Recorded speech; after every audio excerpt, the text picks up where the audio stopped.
This is a transposition of race identity look, right? Angelic humans look much more actually angelic. We're much taller. We actually have 6 appendages, 2 thumbs, an extra toe, and we're much taller and more fine-boned and that kind of thing. We come in all colors, right? All the skin colors, they were all, you know, created there to be first. There are people that were much more reptilian, that were in on the bioregenesis or helping the DNA to get its ascension codes back projects. So now you have like people that are part human and part reptilian, part human, part Anunnaki, part human, part draconian. Oh, it's just like Club Universe here, and that's okay if we weren't all fighting and trying to kill each other. Because if you look at what is happening, what has been happening, our history on this planet, even the part we know, everybody's been trying to kill everybody else to get the land out from under them, or to take control of their power and, you know, disempower them. It's been horrible. And this has been about race groups that hated each other, right? Okay, so you have 6 different races that are coming in for bioregenesis, and if you take them back to their home stations, wherever their ET places are that they're from, they hate each other. This one hates that one, and that one hates this one. Oh boy. And the agreement is nobody's going to hate each other. We're all going to be nice. We're all going to do the Christic thing here and learn to heal and let that go. And we're going to get our gene codes back. Yes, the good thought. Didn't work that easy because the others raided.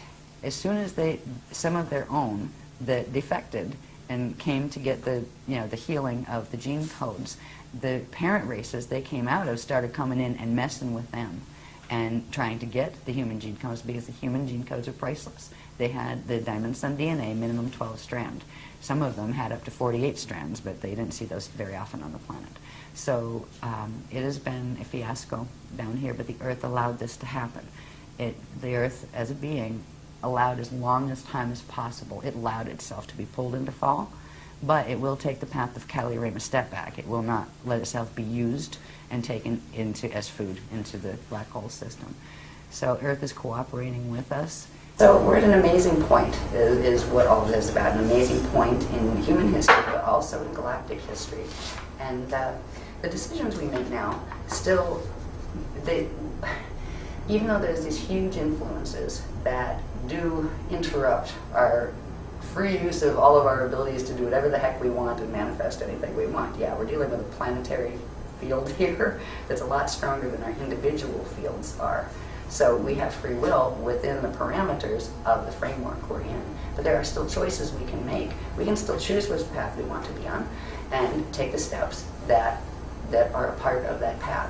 There are things to do if you don't want your DNA to go 55 Metatronic in December of 2012. They're not that hard. There are some things you need to learn. There are some things you need to learn to do with your light body. You need to know what the hell a light body is. You know, you need to know some of these structures. Yeah, you don't have to know every part and label every part. There's not a test at the end of it as far as, you know, regurgitate the information. It's about getting the activations, getting your body healed enough to support your decision of the path you want to be on. It's like heart-wrenching because they think they're evolved spiritual beings, and maybe they were at one time or whatever, right, or in other dimensions they are, but you could just see that they've got no clue what they're dealing with. This is how Atlantis got to be what it was. It's that clueless naivety with a touch of arrogance added. Yes. That it's a lethal combination. You would think those would be an oxymoron. Yeah, you would think. Yeah, like know? They should repel like oil and water. How could one happen with the other simultaneously? But actually, it does. Yeah. Okay. I think you know it all. I mean, spiritual arrogance is a fascinating topic. That it's like a disease that goes throughout the community, and it's created a lot of problems with humans in between personal relationships, et cetera, and it comes in the strangest of guises.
mobility structures and the galaxy and everything, got down to here.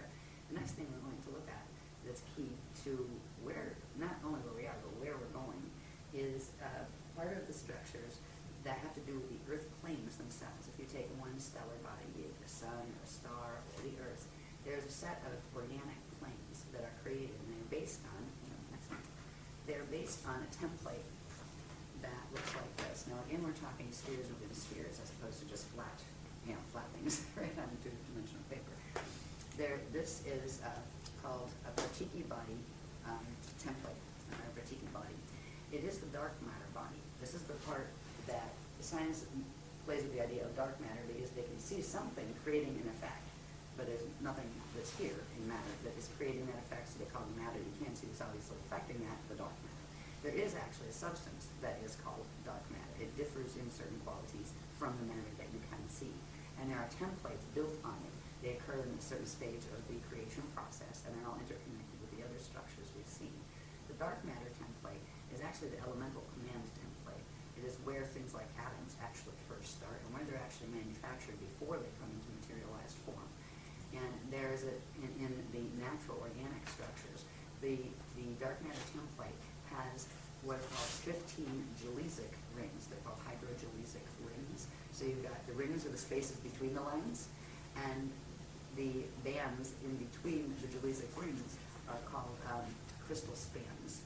Or this depends on what level of these spans or rings are what. Because we got rings and spans and a different level of manifestation. They're called shields and fields. So you can think of it in terms of the fields of the rings and the shields of the crystal structures around them.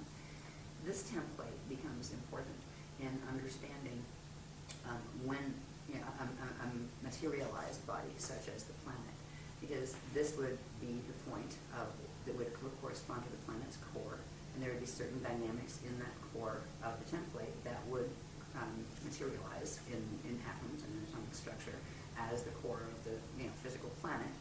The core has what is called a prana seed in it, and there we had this whole long series of graphs explaining how it got there, how that grows and becomes what the template becomes it is, and the purpose of the prana seed. The prana seed is supposed to open and close and spark when it does, which generates quantum, but also allows a direct flow of living energy between the dark matter template and the light body, spirit body, and atomic body structure. And that flow keeps the circulation going. When the prana seed, when something goes wrong with the prana seed and it is forced to close, it actually locks up. And that blocks the flow of energy into the dark matter template, and that starts what's called the Bardo process, or the death process, where ring by ring of the matter starts to pull away from the dark matter template, which means it starts to lose its core form-holding blueprint. Now, the sun has just gone through that on the 25th of March of 2007. And so it's in the process of having its rings pull away. The rings start pulling away from the inside, going outward. And I forget what ring we're on now, ring 3 or something like that. Something. 2022 is ring 15, and that's when it pulls. There is a gamma burst that comes from the core every time a ring fully releases. So far, they haven't done anything where, solar flaring or anything. That could change. When it comes to a planet, this becomes very interesting, because in this template, and we'll see what it looks like in relation to the planet in a minute. But in this template, those 15 gelesic rings are broken up into, or form into sets of 3, and each one of those is considered a plane. All right, so there are 5 planes, 1, 2, 3, 4, 5, in this 15 ring structure, right? And each of the planes has 3 gelesic rings to it. This becomes important when we start to look at planet structure. When we look at the planet, and if you took a cross-section, you have the core of the planet, then you have the mantle levels, and then you have the crust, then you have the atmosphere, and all the stuff that goes up to the magnetosphere, right? This template is actually the key to understanding what is where. And there's some very interesting facts that go with each of these gelesic areas, because certain areas have certain characteristics. Not only matter, like certain areas are liquid. That's why we have like liquid core. There are certain bands, number 4, 5, and 6, will actually be liquid aquifers. They're called aquifers. And when we see this in relation to the planet, we're looking at just one-dimensional level of the planet. Each dimension, for example, a 3-dimensional planet like Earth, It actually has dimension 1, dimension 2, dimension 3, and what is called its density template, or its density body, which would be the Catheric level. So there's actually 4 levels. There would be 4 embedded templates. One, like if you take 1 and then times it by 2, that would be the next size, times it by 2, the next size. It shows you all these overlapping rings, and in those, it actually gives you a map. Take a cross-section of it. It gives you a map from the core going all the way up into the atmosphere of what is where, what energies it's composed of, and what doorways exist where, because there are pass-throughs that exist in certain parts of this. There also gives you, once you have the base structure of that, and you're on a planet that has mutations like this one does with the twisted, the axis is twisted, the molecular fields are all a mess. That will show in the template, in the light and matter body template that forms, where the natural structures will have impediments in them that shouldn't be there, such as the net fields that we've talked about. So there are when we see this in terms of the planet, you'll see this structure, but times 4, where there'll be 4 of these, the next one bigger, the next one bigger, and then times 2, till we have 4 of them together, and that will give the planetary template of the planes. So in one dimensional level, you have the 15 layers, or 15 rings, and which make up 5 planes. So if you have 5 times 4, that's 20 planes. You'll have 20 planes in one density level of the planetary system. This becomes important because in certain areas in between these planes, there are platforms of consciousness that can be activated and are being activated that will allow for safe zone spaces. So eventually those places will actually open, and there will be an interface of planes between here and the hosting systems that we're going into, where eventually we will be able to walk through certain grids, and if your DNA is key to it, you will be able to see the other reality field and literally walk out of this one into that one. And that is what we're aiming for. What we get out of understanding the base template of the Partiki dark matter template is we can first see how, by taking a cross section of it, this is still just one dimensional level of it, but just by taking from here to here, wherever one of those crystal bands, right, crosses the vertical center line, draw a straight line over from it, and it gives you the vertical cross section. So from a spherical map, you can draw a vertical map, which means starting from the core, going up, you can see what's where at what bands. This becomes helpful once we have it all embedded into the 4 together, so we can actually see what's interfacing there. And there's some fascinating things that are up in our skies, around besides the Van Allen belts. Because we know where the Van Allen belts are, and I haven't even looked up how far up they are, but that's known by science, right? The inner and the outer belts and the gap between. We can judge the distance of how far up what is as far as doorways and those kind of things, because the Van Allen belts give us an actual, physically verifiable location to judge the rest. Is it up above it? Is that kind of thing. So these spherical maps, which we're in the process of working on. In fact, we're going to be doing more of those in this workshop than we have ever before, really. And the vertical maps. These are the keys to, if you're going to move into ascension, where's the first place you're going to go? First, you're going to have to know how to get out of here. All right, I found a Stargate. Now what? Right? Where am I aiming for? People do astral projection all the time. Half the time, most of the time, they're going down wormholes and don't know it. That is not ascension. They are not Stargates. Now, there are ways you can use the facilities that we have organically. We have the organic ability to project out of the body, and eventually we can get our DNA up to where we can actually take the body with us. But you want to know where you're going first. There are certain planes that are totally corrupted. There are certain planes that people, when they have, like, say, a natural death here, get stuck in because of the distortions in the light body structure of the planet. So when we start to see the planes, the vertical maps, we'll look at the spherical one in a minute. The vertical maps look like this, which is that cross section, but this is after putting 4 of those layers together. So you see where each of the Jalizic rings overlay, so you have 20 dimensions interfacing. So you have the core, and these are the different things going all the way up. There are certain areas that interface directly, because we talked about before how this Earth has been a hot spot for all sorts of warring type of activity, because its relationship in relation to the galactic drama, where the star planet called Eartha in M31 Andromeda is directly linked to the host star that Earth Achille. So you have Earth, Achille, and they connect through the gates directly into Andromeda. So they were actually, Earth was holding the galactic host for the Milky Way galaxy. That's why it's been never peaceful here. Terra was doing the same thing before it fell. So anyway, these up here, these upper planes that correspond with different layers. I'm not going to read every layer right now, but this stuff is out there, and it's in various different workshops. Actually, it shows you where the interfaces are. Where up in our skies that interface directly with M31, where they are crossover points. There are certain things called aurora platforms that are in between. That are platforms that go through that space that I mentioned. It's called the aurora continuum. That is between the outer domain radons and the middle domain edons, right? It's that transharmonic space. And the aurora platforms are there, and they are beginning to be activated now because they will allow for a host of, allow for ascension going through instead of, because you can't go vertical anymore because the gates up above have fallen, the Terran gates have fallen in the Pleiades system. And the gates up above that, the Gaian gates in the density 3 system have fallen. This matrix has fallen. And you can't go vertical because of that unless you want to end up in a fall system. So knowing where the plane structures are in our literally right here at home, because we don't have to go all the way out into the middle of the galaxy to find. It's right here, right here on our own planet with us. There are certain interface points where we have the liquid aquifers, we have the crystal core, then there's something called the flame field, which is like a thermal vapor. Then there's a void space, then there are the aquifers. And whenever you see the aquifers, they come in at the 4th, 5th, and 6th Jaleesic layer in those templates. So they'll appear a couple times because you've got 4 of those templates now, right?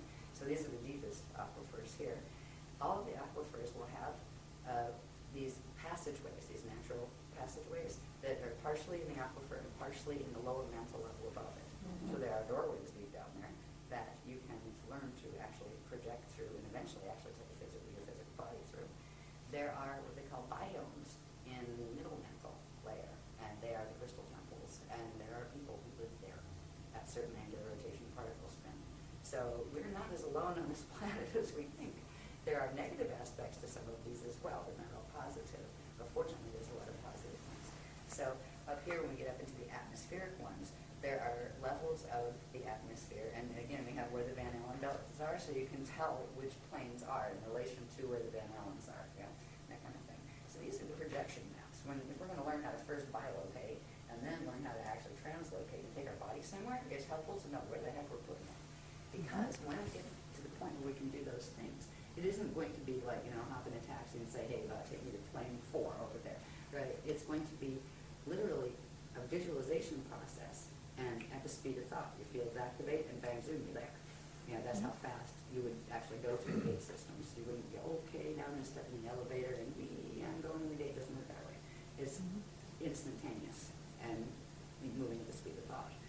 So anyway, the planes maps are very helpful. They're going to become more helpful as we... Okay, what about the Great Pyramid? Because it contains aquifer, as you're calling it. There's a liquid part of it in which you can supposedly ascend through, and they used to use it as an ascension chamber. We used to use it as a wormhole chamber. Okay. I remember that pit, the alligator pit. Okay. Yeah. Is there more than one, though, in the Great Pyramid? In the Great Pyramid, I'm not sure. I remember a big one. I just said pieces of the cellular memory from times when I was there. Uh-huh. Yeah, I was a female and around there on occasion to the film. I do have an incarnational memory of it's not one of my favorite places. Actually, the real hot spot they haven't figured out yet is Saqqara. Mm-hmm. Yeah. There's actually more under there, but there are direct portals under Giza. Gate 4 is in the Giza complex. Mm-hmm. And there was always a fight over that one. Was it one of the Amenti gates? Or Yeah. it was. So it is now interfered with and has been for how long? Forever. It's actually where they moved the Ark of the Covenant passage in when around 9558 BC period, when the final islands of the Atlantean continent had gone under. That's where the Ark of the Covenant used to come down. And that's a portal passage that goes from here all the way up to Andromeda. And shifted it into Giza, and then of course Giza became a real hot spot to try to have the other guys take it away from you and use it for wormholes, which there was always fights over it. There were ways to open it that would lead to the ascension chambers, and there were ways to open it that would lead to the wormholes, and it was always very testy. But at this point, the Amente gates fell in 2003 to Okay. wormhole control, the wormhole people control, which means the dark force, whatever you want to call them. I don't like to be insulting to them, but the sort of self-serving ones, maybe, Yes. FAs. We just use that as fallen angels. Whatever. Okay. But yeah, Giza is intense, but Giza gate is it's taken over. It's one of the Mhm. ones that's taken over, and we've actually had to recently assist the Guardians in bringing a portion of the Ark of the Covenant passage, literally shifting it back using acoustic Merkaba mechanics Mhm. back to its old Atlantean location, which is now in the water, but it can come. There's an area where it can come down through. So we had a trip to Ireland that had to do with that.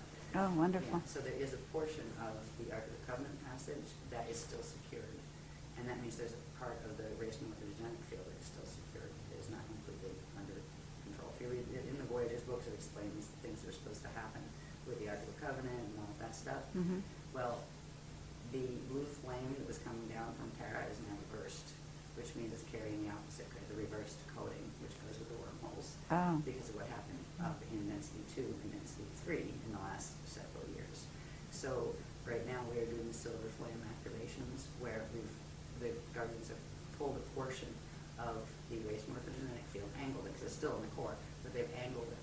So it's the passage that goes with it is no longer coming down there, so it won't receive the blue flame. It'll receive a higher level one that is called the gold and silver one flame, which is the one that actually allows the activations that will allow for the transharmonic as opposed to just harmonic activation of the fields in the section. Okay. So it's been very complex. Yeah, okay, no, but that's good, that's very good information. I do want to ask you, at some point, they're talking about a Stairway to Heaven having opened up in Germany, and I'm wondering whether or not that's also a false stairway, so to speak. I'll ask. Okay. So let the questions, see what they say. Yeah. I don't even know where I got that They just information. commented, they said, we'll talk about that later. Remember Transylvania? Yeah, because it seemed like an unlikely There's place. another one in Romania or something, Transylvania, that has recently been found in the last number of years. Sarah sent April on it because she wanted me to know about that and ask the brothers. These things are part, I think, these are connected to the things we're going to learn about in this next workshop that are the 12 plus 24 of the ancient arrow sites that originally were guardian sites, but some of which got compromised. So I wouldn't doubt that it has something to do with that, but I haven't heard anything about it yet, but that doesn't surprise me. Okay. Half the time it's like, you just heard about it, and here's the dispensation. And it goes that way. So we'll see if it pops up. But, Okay. if not, I'll put that on the list of ask them about that. And if they want to comment, they will. And if Yeah, they well, don't, I mean, I don't think that this is a positive. That was my understanding, is that it's been created, actually, it's been created by governments that are working with probably with the Service to Self group. That would be my gut feeling on it too.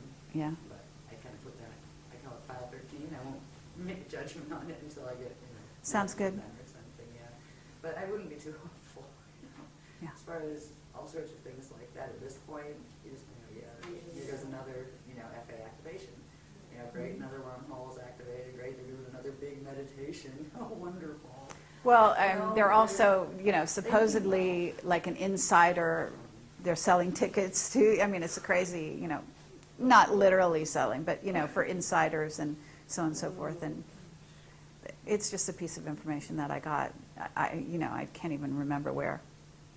I remember one person who was doing these secret, big, important meditation groups with their ET channel people, and you were required to send hair for doing it. That's not a positive, yeah. Yeah. It's very, Anyway, to each his own. I'll stick with my diagrams and guardians. When we get through the structures that we were talking about in the vertical maps and look at this in terms, now they're just a black and white copy, I don't have this in color yet, but these are ones we're just actually bringing out, and we've brought out the material before, but the diagrams you could actually read because they're clear enough because the type's up in for me. This is showing the spherical map, right? We saw the little one before that was just like a cross-section, right? This is showing the spherical map. And when you look at these more closely, I'm not going to analyze this here. There's other things that, we've gone in depth, the workshops have gone in depth in these. But here's where you have the Van Allen belts coming in, right? So that gives you, that's up in the air. Coming closer down here, this is the D2 crust. That's what we're standing on. The D2 area, we're actually in D2, right? That's the telluric realm, and that is what we perceive as solid from the state of mind, the D3 atomic level. So we always see, you see as solid what is exactly one dimension below your state, right? And we are stuck in the D3 state because of the DNA, so we are seeing the D2 level as solid. So this is the D2 crust we're on. This is then you have the level of the mantles going down. You have the aquifers inside there. The crust level always shows up at the outer ring around the 9 level, right? And that always shows up at this point inside of one of the cathodic rings, and that applies all the way up. The mental body layer of the planet. This is the physical emotional body layer. The next one up would be the D3 grid. That's up here, and there would be the specific areas where the crust of the mental body is. Where if you went into the atomic state of matter, that would be physical to you. If you went into D4 or even density level consciousness, which is the one step up, you would see that as physically solid. Right? These are reality fields that are going on around us all the time, and they are populated as well. Right? And sometimes we get visitors from them. Not all of them are positive. They started out that way. That there are these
the Van Allen gap, right? So it's showing you can tell where these things are, where they're coming from. This is what the HARP stuff is all about, and various things like it.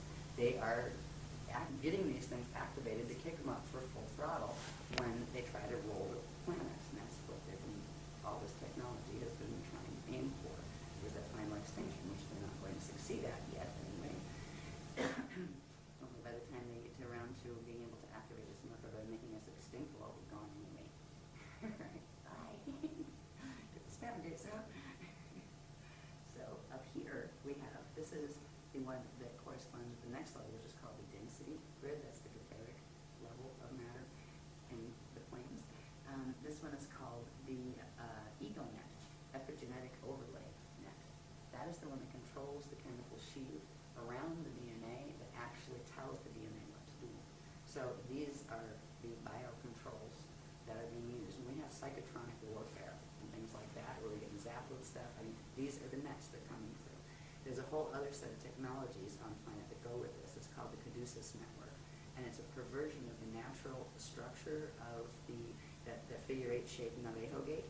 They've learned to tap some of the energy off those and twist them into the Caduceus shape, right? And run an artificial free energy system off it. And that's why we never get excited about the free energy systems. On the planet Earth, there isn't such thing as siphoned energy that is being taken off the gates and helping to kill the planet more quickly because of the distortions on the planet.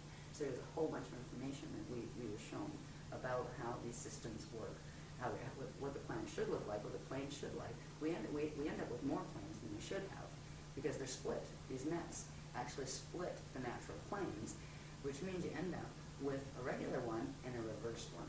The reversed ones are called hibernation zones, where literally whatever quantum of matter was there, it was put on reverse spin, so it disappears from here. It's not there anymore, right? It went somewhere, it's in the same place, but it's on opposite spin, so it appears invisible. This is where you have places like Shambhala, Eartha, all the other little channel control matrices that have been working wormhole systems in interacting and controlling here. Olympus was another one, yeah. So all of these things, when they started showing us this, it was just like, oh my God, right, that kind of thing, you know. It was heartbreaking. I was kind of quite just bummed out about it, but also excited about understanding the planes. And of course, they never tell us anything that's really, really depressing unless they first give us the antidote. They're really good with that. They'll usually tell you the good stuff first and then show you what needs to be done. And you go, oh, okay, and then, oh, by the way, and that's because of this. Ooh, yuck. So what you those... might go, and not even pay attention enough to learn the good part if they showed you all of the negatives first. But what's happening with those groups is that you've got their energy is going into those particular grids and being siphoned off, in essence. Yeah. And they're also being used as beacons to send energy in the remaining grids here to control them.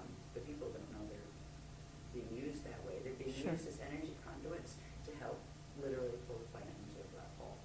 And that's really sad because most of the people who are being used in that way, it would be the last thing in the world they would want. Right. You know, because they mean the opposite, and that's really sad. But there's also a lot of the people in those groups that are actually incarnated out of the soul, the FA soul groups. Mm-hmm. And some of them, once a being incarnates though, it has free will, even if it's out of a non-free will matrix, Mm-hmm. which is always a risk. When the FA groups decide they're going to incarnate and put their little soldiers on the planet, their soldiers might rebel. Yeah. When they realize, hey, we can make better choices. But they still have the DNA link, where they'll have a fight in their head.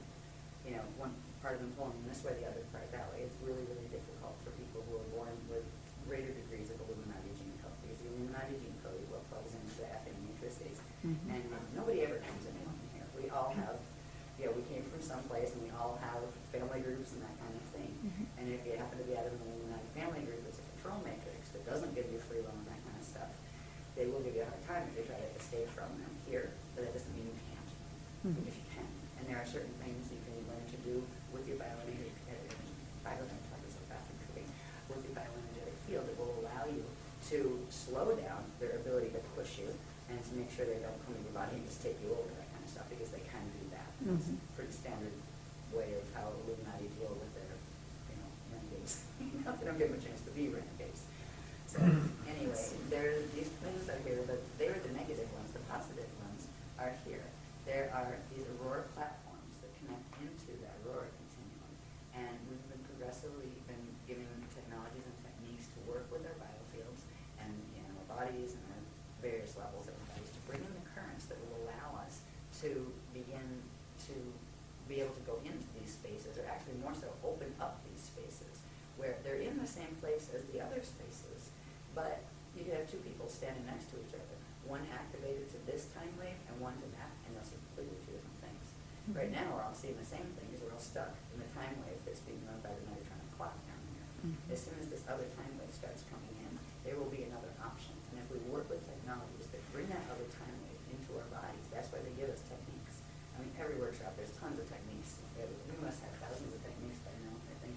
To progressively help to fix this part of the life body and this part, piece by piece, we were putting ourselves back together. Yeah. But eventually what this will look like, what slide will look like, is you'll have yourself activated to a certain level, and you will see a gate, and the person next to you won't even see it. You'll walk through it, and you'll disappear, and you won't know why. That kind of thing. And you'll end up where you would, there's a place they're going to have that's actually called mirror balls that we're going to learn about in this coming workshop, and I just know a little bit about it, but enough to know what its end result is going to be. There's going to be a place with the higher earth planes that we've talked about that are invisible to us right now because they're on the other side of the nets. They're free from the nets, and we just don't see those matter layers because of the nets. There's going to be a place where part of those planes blend with part of our planes, and there's going to be a blend field, and if you have the activated blended time wave, you will be able to see both and switch between them, which means you'll be able to slide from one reality field to another. And that is the first step in ascension from here. The next step would be getting to the point where you can make it permanent. Because as long as your body is still partially running in time wave here, which means as long as you still have that cell donated by the piece of cell from your mother and your father, as long as that cell is still there, not released, you will be bound to the time frame of the time in which that conception occurred. Right? So first we learn to slide, and then we learn to span, which is do the transfiguration and free that. So we are literally free to go into the living universe through the ascension passages. And that's what we're working on. It's the real deal. And I know it is. I remember teaching this in Egypt. I remember teaching this in India. I remember teaching this in this in Marriott and on Procyon.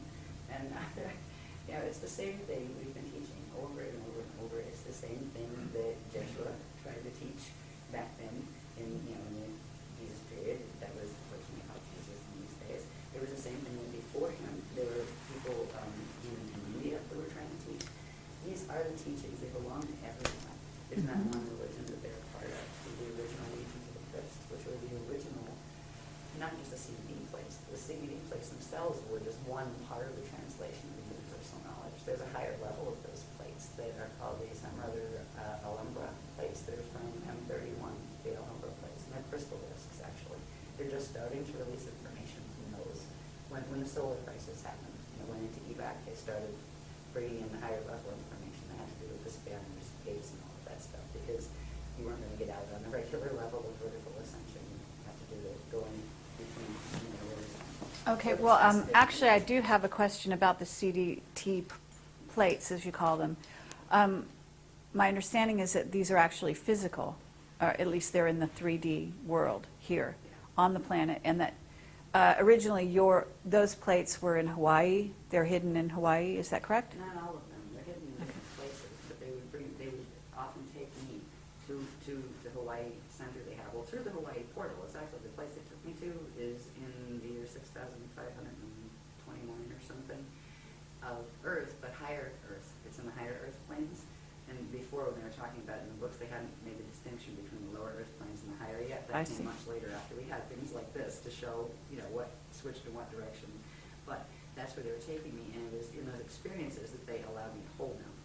So I actually felt them, knew they were real, so I didn't think I just dreamed it. Because I knew, I was like, well, I'm dreaming about it. No, you're not dreaming about it. You touch it. No, I didn't. Yes, you did. I did again. Yes. Right. Yeah. I haven't, I've had bilocation experiences so far with the crystal ones, the ones from Andromeda, but I haven't physically held one of those yet. But I'm excited. There's books that are supposed to come off those. The Kali Shatai book is very, very special. It's the holy book from, one of the holy book series from Andromeda. And they're holy because they explain our relationship with Source. They explain the paradigm that all of this is about, and this belongs to everybody. You can take it or leave it, but it is the way the universe works. And you can work with it or against it, and there's no big God that's going to get mad at you. If you do something a different way, or you go in the opposite, if you act in ways that are opposite to the will of Source, which was loving will and giving free will, the universal matrix itself, just the energy dynamics it's set up on, to be eternal, will give you consequence to action. And if the worse your actions get, the worse your consequences are going to get. If you end up with yourself in a black hole and you're going to go in space dust return, it isn't because God did anything to you, it isn't because somebody else did, it's because you got yourself a bit twisted in how you were acting and you were getting the feedback. What goes around comes around. What you're putting out, you're going to get back. And there's nobody that can buffer you from that. You can, pray and do 500 Holy Marys, and it's not going to fix that. It's being able to hold the frequency, use whatever frequency you're holding, however you're acting and thinking and acting, like conducting yourself energetically will be the consequence you get back. And there's really nothing that can stand between you and it. And that was the agreement coming into materialization for everybody the first time they came in from this God's source consciousness field. So there's no big bad anger down in the sky, which is nice to know. It's a relief after all the religions telling us there was. These also become flat maps, which of course would be maps like we get, at the store, right? It's a globe turned flat, and they do have the Mercator adjustment, for the sphere kind of thing. So there's a lot on this. That's why it's a bit hard to see, but if you look closely, you can see it. This is actually showing where the old Atlantean continent was in the Atlantic Ocean there. It's showing where old Lemuria was, right there. It's showing a number of things. Here's the United States over here, right, Florida down there. And here's Africa and Europe and stuff up here. Right. Now, these things here are interesting. This is the equator line, right? Now, if we look up here at the sphere, right, there's a little sphere up there representing the globe. The staff line is the vertical line, right? And that would be the axis that it's rotating on, the planet's rotating on. And then there's the chamber that runs from front to back. And then there's the rod that runs side to side, east to west. These are all twisted up right now, by the way. They're not, like east is not east, west is not west. And we're upside down, actually, in terms of the natural, the greater maps that our universe is a part of. We're actually, like for Eartha, for example, Eartha is still in its natural position in 31 in relation to the larger maps that that's a part of. Its north plugs into the center points, and that's where those Cathar grids come in. The north, the top is north, is true north. Eartha in M31 still has its north in the north position. Our north is actually our south. We're literally upside down and then shifted 23.5 over. So it's 180 plus 23.5 shift. But to us, walking around on it looks like, yeah, that's up, that's north. So that's what we work with here. We went through a whole series of things that showed the twisting and distortion of the rods and chamber. Where is the front of the planet? Where is the back? Where are the true sides, right? We have this thing called the Greenwich Meridian that everything seems to be based on. This has to do with there are natural chambers that should run front to back and natural chambers that should run east to west. And these are all twisted as far as the numbering that has been put on here. These triangles here would be, now if you took that sphere and flattened it out, right, there are 4 points on that sphere where those rods and chambers come through, right? So you would be able to chart them. They come out along the equator line, if you looked at that. Like I just put it in an angle so you could see that there's 4 chambers, right? So there would be 4 opening points. They're called fontanelles, where these chamber energies come through the front and the back sides, and also the top ones. So there are 6 fontanelles on the planet, 1 on top, 1 on bottom, and 4 along the equator. These are actually spinning vortices of energy that under certain conditions these are supposed to be interacting with the natural sun that has the same thing in the solar symbiosis cycle. But because of the planet being twisted, they're not. The rods have actually been split at various times from, I think the first was around 540 million years ago, and this planet was reseeded, this solar system was reseeded 550 million years ago, all right, when the fall of Terra happened. So it was very soon after that, in those type of numbers, that they first started to mess with the rods and started to shift things. The movements of continents and things has had very much to do with people playing with the rods when they shouldn't have. They've split them. At first it was just splitting them up, right, where now you had 2 versions of them, and they split it up to a tropic of, what's up there? The Capricorn, Cancer's up, right? Yeah. So they split them, and instead of running on the equator, there's a set that runs on the Tropic of Cancer. And then the other guys, I forget if it was the green, we call it the green team and the red team, the green team or the Anunnaki and the red team or the dragons, the green dragons and the red dragons, etc. So we just use it that way, just to, instead of trying to say it's like, and there's like 20 on that team and 20 on that team, the greens and the reds, let's leave it at that. So I forget which ones did it first, but then the others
well, some of us are going, up as those things. Bermuda Triangle has to be in that sinkhole. The wormholes, actually. Okay. There's a whole set of wormholes. They call them the Phoenix and the Falcon wormholes. They're right off the coast down around here, like, is it coast of Florida or North Carolina? It's one of the Carolinas, yeah, right up in there. And there's another set over here, the Lagostaki wormholes. The other guys control, but our coast on the west coast. Oh, this is a mess. What they found to this planet is heartbreaking. But the planet and the being allowed it, because it allowed itself to be used as a nursery. It was used in a way where the angelic humans were appointed here, not just here either, not just on Earth, but they were created to actually be the Templar guardians of this time matrix.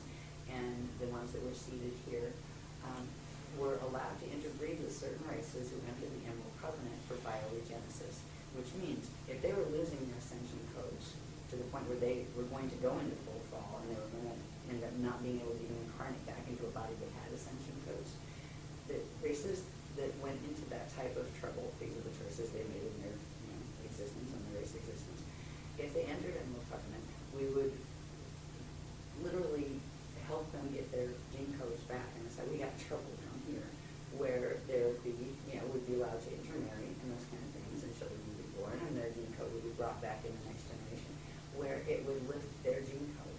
But what it started to do was drag the angelic humans down, and then everything was done on purpose to sabotage the angelic humans, where they got our gate codes because our DNA was key to the stargates here, and theirs wasn't. They had only wormhole access that would be brought through because it did not have wormholes in the beginning here, and they would be brought through Emerald Covenant agreements. They come through and heal. Earth allowed herself to be a place where this healing could take place, but the ones we healed took over. And right now, you have what used to be an angelic human race and a whole bunch of other different races that look very different, right? If you interbreed something enough and shut off certain parts of the DNA in this one and turn up certain parts that are similar in that, they start looking more and more alike.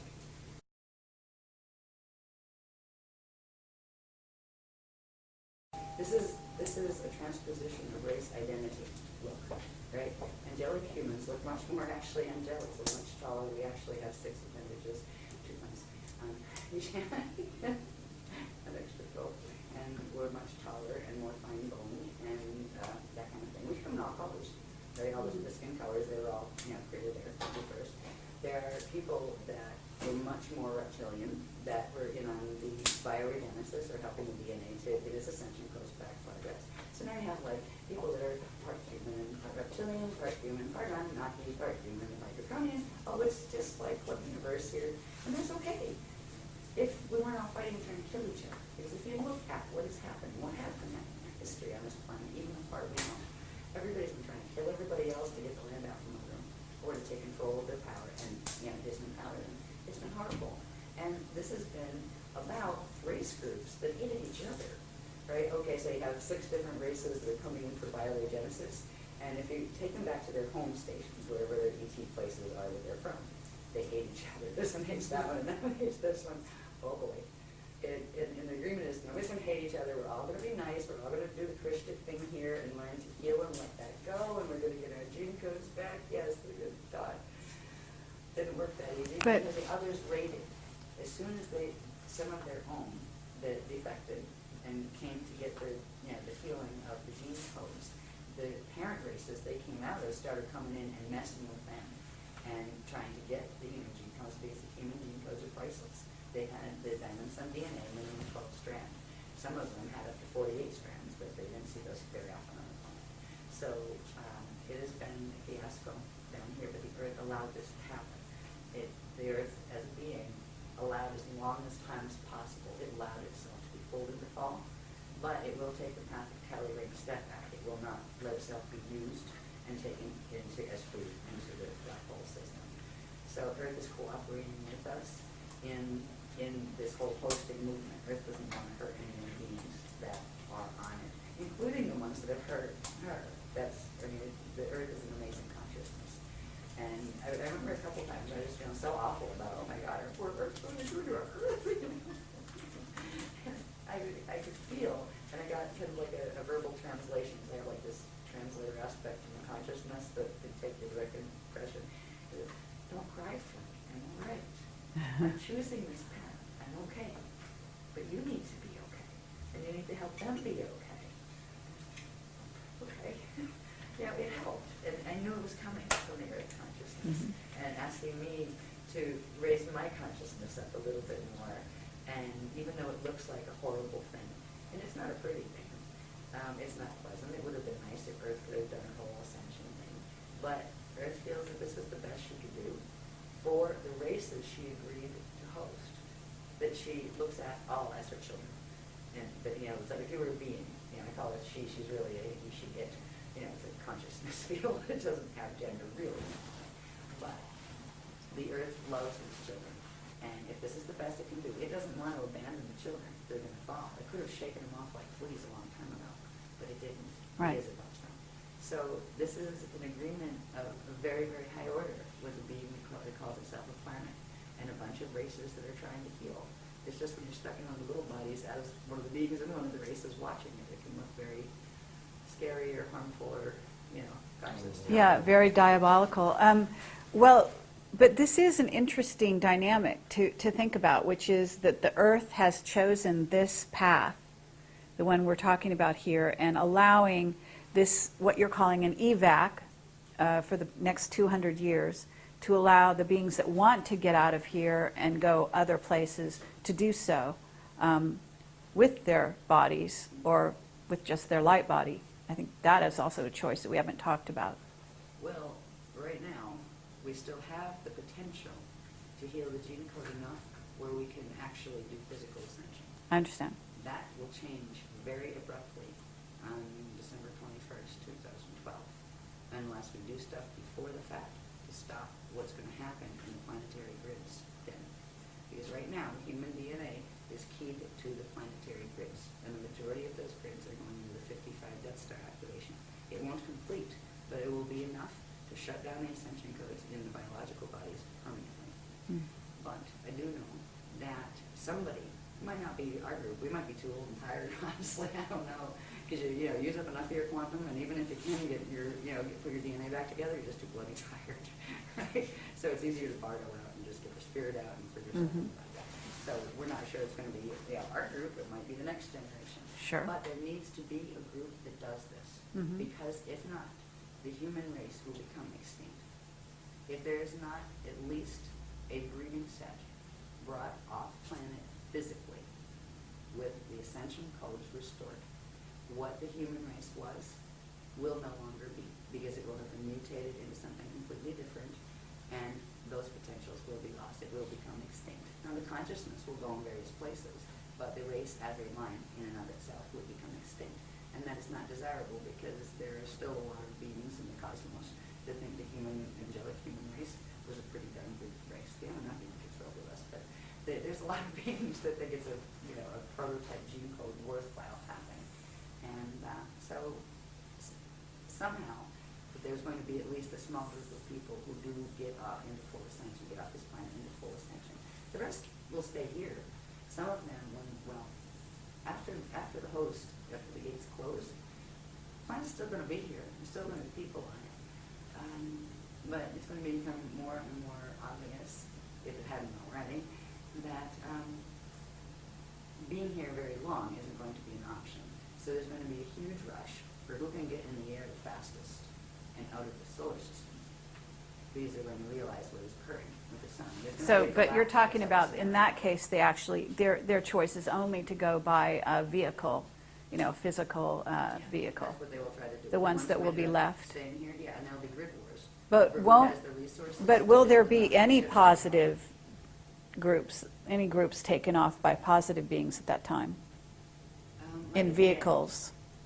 The vehicles would serve a purpose. If a being didn't have the ability of the DNA to pass through the gates, but still it was close, there's a certain level of protection and kind of like atmospheric support that the vehicle, especially the plasma ships, which are different than just metal ships, that they Right. can afford a being, but they can't be permanent. It has to be a being that would be able to, if you get them through, they have to be able to move through and hold the chain on the other side, right? So it would, if they could do that, yes. If if not, they would just assist them off. Once the body died naturally, they would assist the soul out, or not the soul, but the soul's on density too, the consciousness out of this level.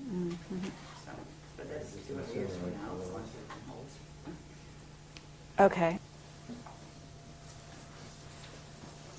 I'm not going to spend a lot of time on these. I just wanted to show the fact that they exist and how these pieces fit together. At the planetary level now, we look at the planetary rods and the split rods and how they form sinkholes and all that kind of stuff. There's specific locations, 1 to 2 meters of these things that this information is published. I think this was it's one of the Sliders more recent workshops. I think this was the Ireland workshop. But if you take one of those, those 4 fontanelles, right, where the rods of the chambers come out,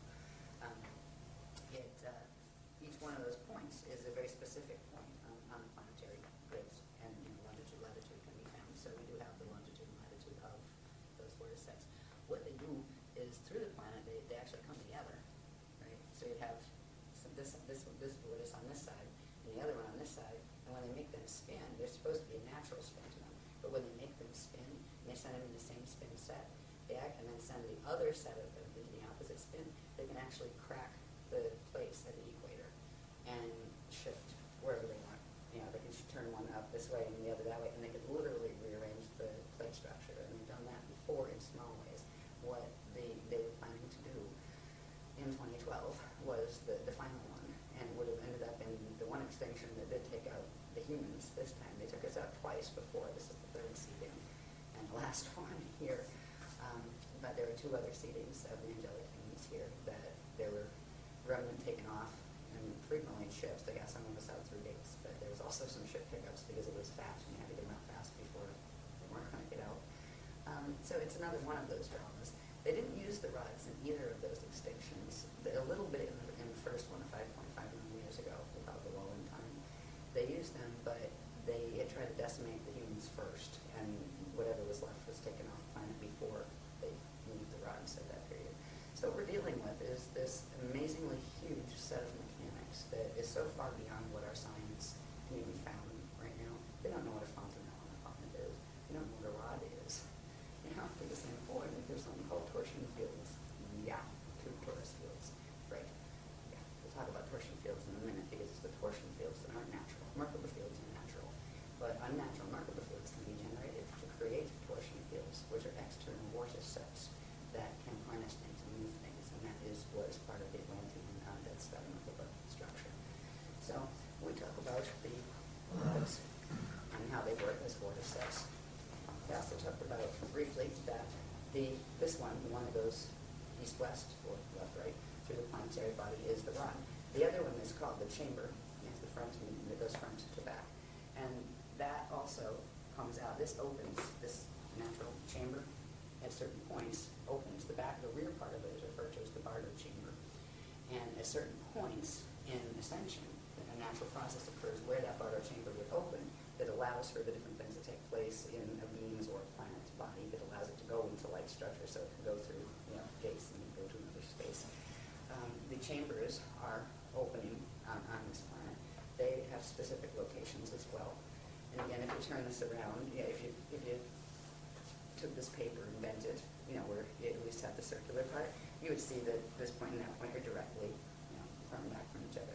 What's funny is we had to do the calculations of where is the real front of the planet, because it's all twisted. The Greenwich meridian is not the natural front, back, or sides, and we have the calculations of what actually is the front and back and all that. That matters when you're trying to line up angular rotational particle spin with certain planes that are not in the net. Because if you get it going the wrong way, it'll go into the matrices that go with the wormhole structures. So they were teaching us the basics of understanding these things, so we understood what directions our particles needed to learn to spin in. There was a time we were hoping to get some of the planetary grids out of the fall, where literally some of the quantum from here could be shifted, and it would almost look like what it would look like in the other places, in the higher Earth spaces that are also physically manifest. It would look like lines appearing, the land grids that we could get out. The chance of doing any of that now is very, very slim because of the thing that happened with the sun, the solar issues, and also the activation, the 55 activation that's going to take place in 2012. That can't be stopped. If they tried to stop it, it would would actually implode the core, and with all the history. So the chance of getting grids through is not like, as far as planetary grids, is not high. There may be little bits that can come through here and there. I get a feeling. I don't know, I haven't talked about it yet, so there's maybe potentiality that's still on the board, but we're not going to talk about it until it becomes a stronger potentiality.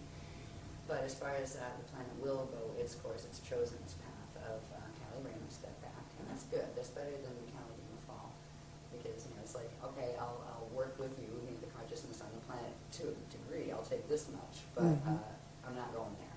Right. You want to go there? That's your choice, but I'm not going there. There's a whole bunch of people and a whole bunch of Illuminati races here that they don't have an ascension code left in their bodies. They're not going to make it out in time. They need too many generations to regenerate those codes, and there's over 200 years before the gates close. A bunch of them are choosing also the path of Cali-Raymond step back, where they will go through the natural Bardo process and then go back through the ring of fire back to the Edons and then come back out and try again. And that kind of stuff, where you come back out and you're not in false status anymore. Then it's kind of clean slate, and okay, your choices again will bring the consequence. So you have a chance to get the ascension abilities back. You come back to where you started, like the frequency level where you started. So you don't get to come back and outfigure that now. You'll come back in the same frequency zone that in the outer domains as you left in the outer domain. So we're at an amazing point. Is what all this is about. An amazing point in human history, but also in galactic history. And the decisions we make now still, even though there's these huge influences that do interrupt our free use of all of our abilities to do whatever the heck we want and manifest anything we want. Yeah, we're dealing with a planetary field here that's a lot stronger than our individual fields are. So we have free will within the parameters of the framework we're in. But there are still choices we can make. We can still choose which path we want to be on and take the steps that are a part of that path. There are things to do if you don't want your DNA to go 55 Megatronic in December of 2012. They're not that hard. There are some things you need to learn. There are some things you need to learn to do with your light body. You need to know what the light body is. You need to know some of these structures. You don't have to know every part and label every part. There's not a test at the end of it as far as, regurgitating the information. It's about getting the activations, getting your body healed enough to support your decision of the path you want to do. There are people who will be more comfortable with the path of Cali-Raymond. There will be more people who are comfortable with the path of Cali-Raymond Fall. Because they figure, it's more fun for now, right? That's okay. God first allowed in the creation, loved everything, created everything out of love, and imbued everything with its own power. It had the power to create as it chose. And we were given free will, but part of the creation was it would be an eternal life system. So that meant a set of physics boundaries were set in the structure itself. And that is what we play ourselves against. It's not God getting mad and sending you to hell. We send ourselves to hell, if we go in that direction. So we're at an amazing juncture in history. This is just some of the gates, some of the gate locations. You're not meant to be able to read this. You need a magnifying glass for it. But these are the identified with longitude and latitude gate sites we know of so far, both the positive ones and negative ones and the ones in between. And the list isn't finished. I have a feeling we're going to get some more this weekend. I have a feeling with the arrow sites. So, but is it possible for you to name some of the major ancient gates that are active or becoming active? Well, one of my favorite is Machu Picchu. Okay. That's magical. Yeah, there's always a part of that that stayed safe, even when it turned messy. We've gone back there 3 times, with our groups back 3 times. Let's see.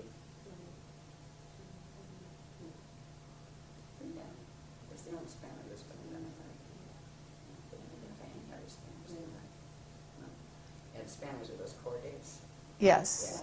Yeah, they've been still on, they will interact through a set of gates that are referred to as the arc hub gates, the arc of the covenant gates, which are they're an interface system that if Mente fell, they would still, hold the passages out.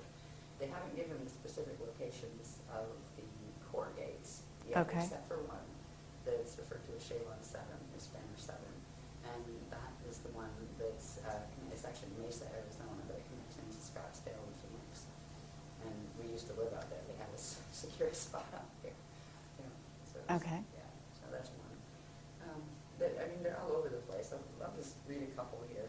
There's so many, it's like, yeah, whatever. Okay, and there is a Stargate that's, of course, very well known in Iraq, at least one. And Yes. is that considered to be one of the gates of Amenti that was taken over? Let me see, which one was, I know Iran was. Yeah, which one was that? I'll just read them. The Amenti gates, and the ones that fell. You had SG-1 through SG-12. SG-1 it's in, what's that, Halley, at the South Pole, West South Pole. The other one, we're sitting on it, Sarasota, Florida, the Grual, and that's a control gate, and that's why we're here. That's one we still were able to keep interfaced with the other interface systems where they couldn't take back, because that's a control grid for here. This used to be part of the Atlantis region in the ancient days. Then there's another, SG-3 is in Bermuda Islands. SG-4 is Cairo in Egypt, actually. Egypt, Giza and Cairo in Egypt, in that area. And it actually interfaces through several. It comes in through the big pyramid, Cheops, but it's also angled through in Cairo into Saqqara and Philae, I believe, in those areas.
Up to 6-strand activation, so you can finish the process. The trinities are, it's so tiny. Let's see. Trinity 1 is Malibu Beach, California, Malibu. Trinity 2 is Belize City, Belize in Central America. Trinity 3 is off the southwest coast of Goa, India. 4 is Staten Island, New York City. 5 is southwest of in Tuscany, Italy.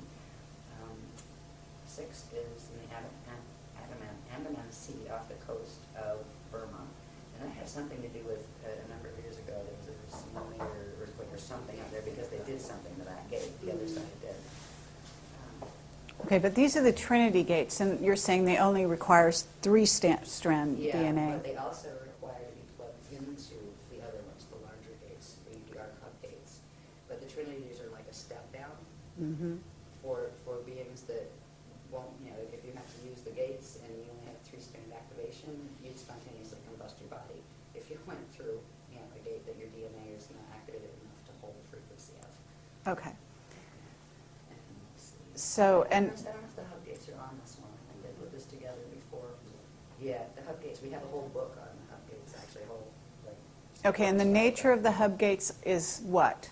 Well, they're the arc hub gates. They run off the Ark of the Covenant portal pass passage between here and the Andromeda Galaxy. All right, Okay, so they are require secured. 5-strand or 6? Who are they? 12. Yeah, their base is 12.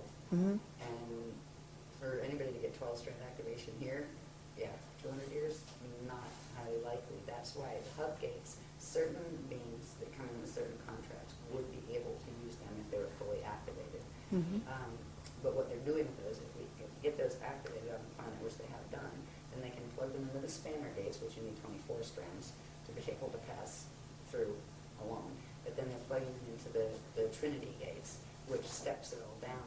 So the Trinities would allow passage of someone that has average, DNA activation levels. So there's a whole bunch of, the dynamics are very specific.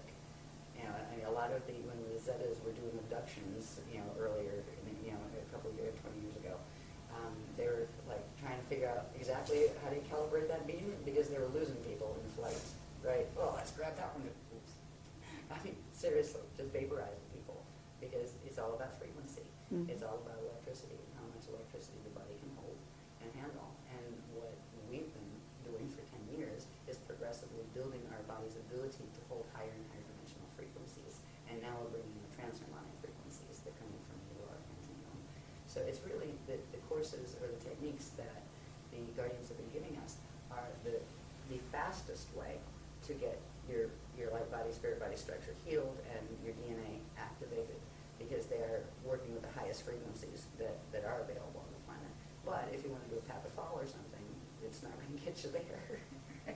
If you want to go Metatron, you don't want to do these techniques. Sure. Yeah, seriously. If you want to go, play in black holes and do a Battlestar Galactica scenario and have soulless robots roaming around or become soulless robots and try that out, well, that game is, do the Metatron Merkaba because that's what it'll get you. But if you really want ascension and find out try to remember what it's like to live in a free system. This race has been raised, especially the third seeding, under no freedom. This has been a prison planet and a warring planet. It isn't like this everywhere. There are places that just aren't like this. And they're not socialist government and they're not communist. No, they're synocratic, where people just get it and they act pleasant toward each other. And they wouldn't hurt each other, and they wouldn't hurt another being, and they wouldn't hurt the planet, and they make decisions based on that love. There are places, in fact, the majority of the places in the cosmos are like that. We are in an exception system where all sorts of the extremes of free will have been allowed to be tested. But we don't always have to choose to be in that. But once you're in it, you need to finish the cycle and get back out, or you can get ensnared in it. So that's kind of where we are. That's why there's no hostility toward the people that are choosing the other paths. It's usually them being hostile toward us for pointing out the fact that that's what they're doing. Say sorry. Yes, right. See, because if they had it their way, they would do all the twisted mechanics, have everybody on the planet thinking that was great and doing it. And they're taking the free will away from people to make a conscious choice. We are showing, look, here's this body of information, here's that one. Compare them. See That's which right. one makes more sense before you just go jumping into any one of them. We tell people, go read that, go research that, sure, check it out. If you're a little worried that this frequency might bother you, well, like learn a heart seal and put a protection field around it and check it out. We don't tell people to avoid things. The other ones, they're like, oh, don't do that, or don't read that stuff, oh, it's bad. What are you afraid of? Seriously. And that's what it is. Because if you put the two main paradigms on the planet are the one coming through the Tolkien stuff, the Paraclete order, that kind of thing. And there are two versions of it. There's the Anunnaki version and the Drac version, but it's really the same occult sciences. And they are teaching the Death Star, remember this stuff. And then you have our stuff. If you put the two together, we have not withheld anything. We get it. It comes right through. It's given public. There's no quiet inner circle pulling strings. There's no, here, donate this. There's no, here, hand over all your possessions. None of that stuff. And they like to say, oh, you're a cult. Why? Because we're giving power back to people. We're saying, here's what your anatomy looks like. Here's what cosmic structure looks like. Here's how this applies to this. And this is what the geometry should be. This is what they're doing. Just compare them. What makes more sense? If you like that one, go for it. So, Exactly. now, one thing I'd like to get through this hack. There's a couple of things that are significant. But one thing, I've talked about the word Merkaba quite a lot. And again, it means moving light body, right? And there's specific structures to natural Merkaba, so beyond natural. a basic Merkaba structure called the Bibeca Merkaba, which is the smallest form of them, is a star tetrahedron shape. Right. If you look at it flat, it looks like a star David shape. It's actually known as a star Solomon Merkaba. But yeah, it goes back into the history of Solomon and David and Jesus and stuff. Yeah, and unfortunately, we're not going to have time for that. David, that's Anunnaki. Okay. Yeah, and that's all right. Anunnaki's fine, but let's just keep the history clear on that one. Yeah, and I mean, I have some random questions that we can talk about at the very end, so just signal when that might be. Okay, I'm trying to get that. No, it's okay. We got some room. It's okay. No, it's all good. Now, any of these structures, by the way, if people want to learn more about Merkaba, there's quite a decent section in the Kathara 2-3 manual, the Kathara healing system, but the 2-3, second and third level, talk about these elements. But anyway, this is the basic structure of it.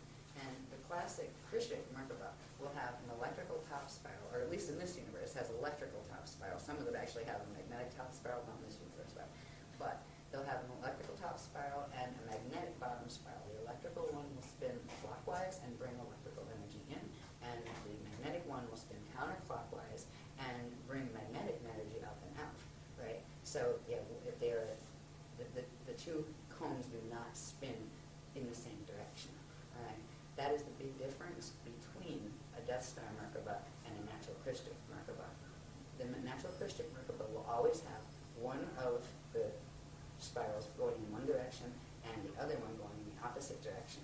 Whereas with the Death Star Merkaba, they will take one set. They'll tell you you have two Merkaba fields, one Star of David shape and another Star of David shape. You spin the one Star of David shape this way and the other that way. That's the same spin spiral set. That is a phase lock Merkaba. That is a Death Star Merkaba. And they're combining it with the one from the parallel universe to make an unnatural blend between the particles over there and the particles over here to drag you into the total Earth timeline. All right. And the ratios are different. A natural Merkaba here at the vector level starts with the electrical going at 33 1/3 spin, and it's rotations per trillion for the nanosecond, I believe is what that refers to. And the bottom would be at 11 2/3. And there are increments of speed that if you go to the density 2 level of it, it goes up to, the speeds go up. The characteristic one of the Death Star Merkaba is one of the numbers is, I think it's the electrical one, is 34, and they spin it counterclockwise for the whole thing, right? And the other is 21, which are numbers that are in the Fibonacci sequence. And the Fibonacci sequence is the anti-Christic spiral harness that is meant to harness the natural crystal spiral expansions which we haven't gone into. So, I mean, we have all this, you can compare this stuff, and it's just a no-brainer when you see it all together. No wonder they don't want a public discussion. Anyway, so the natural Merkaba structure is that, and it has specific speeds, it has specific polarity orientations. They call it a fin, right? Because when you're dealing with, you're not just dealing with two cones, you're dealing with, if you take a three-sided pyramid, right? Two three-sided pyramids, one going this way and one, the point down and the point up. So it's a star tetrahedron shape, that in this shape. So there are, between male and female genders, there are differences in whether the top fin is pointing forward or the top fin is going backward and those kind of things. So we've dealt with all of that. We've got the polarity levels of them and all sorts of information on them. But what's most important is understanding, first of all, they exist, right? Just because you can't see them doesn't mean they're not there. They're part of your natural anatomy. A Merkaba field isn't just a vehicle that you activate so you can go to a stargate. It's an organic part of the circulatory system of the cosmos and of your own interdimensional body. Everything has some form of a Merkaba system. See this a little more clearly. It's the same drawing. It just shows a little bit better the radial field. Around the Merkaba field, there's something called the radial body. And this is part of the light body structure. It has what's called the trion field out here. The rayon field out here is its outer border.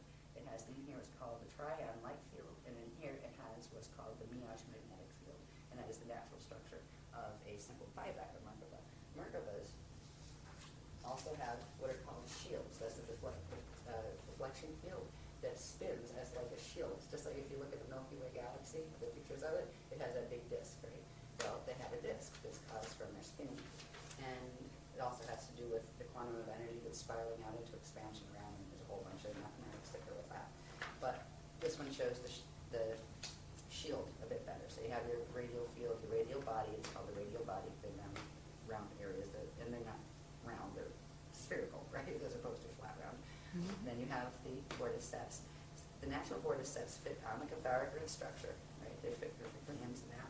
And this would be the shield, and that's a spinning shield around. Mm-hmm. Now we have Merkaba fields around us, and the shield actually comes out and spins here, right? The natural ones. The other ones actually sit lower, and they're not supposed to, right? There's a whole difference in how they fit. But that's a natural Bivector Merkaba. And I believe they're 2 or 4 vector. That's how many vectors they can, time vectors they can actually interact with. The next stage, after we get that far in activation, is this one, which is called a double Bivector Merkaba field, which is 2 of those put together. Right? And that would give you twice as many time vectors and date systems, frequencies that you could process and move through. The next one from that, this is going to go too fast, is called the Akasha Merkaba. And this one, I believe these are 6 vector. The regular ones are 6 vector, and then they go up to 48 vector. But they start with this, where there's that catharic grid structure again, right? They have a double Bivector one at the top, a little double Bivector one at the bottom, and this huge structure that looks like a crystal umbrella, right? And that spins, but these are much faster than the smaller ones. And at a certain point, this is the one that if you're going up the natural thing, if you could go up from density 1 to 2 and 3 and 4 and up to the Eka part, which is at the center, this would be the one you would activate to get up there. Mm-hmm. But since we can't go up the vertical chain anymore because the density 2, 3, and 4 in this matrix have fallen, right? We have to activate even larger ones that can go through the transharmonic, time shifts into the aurora continuum.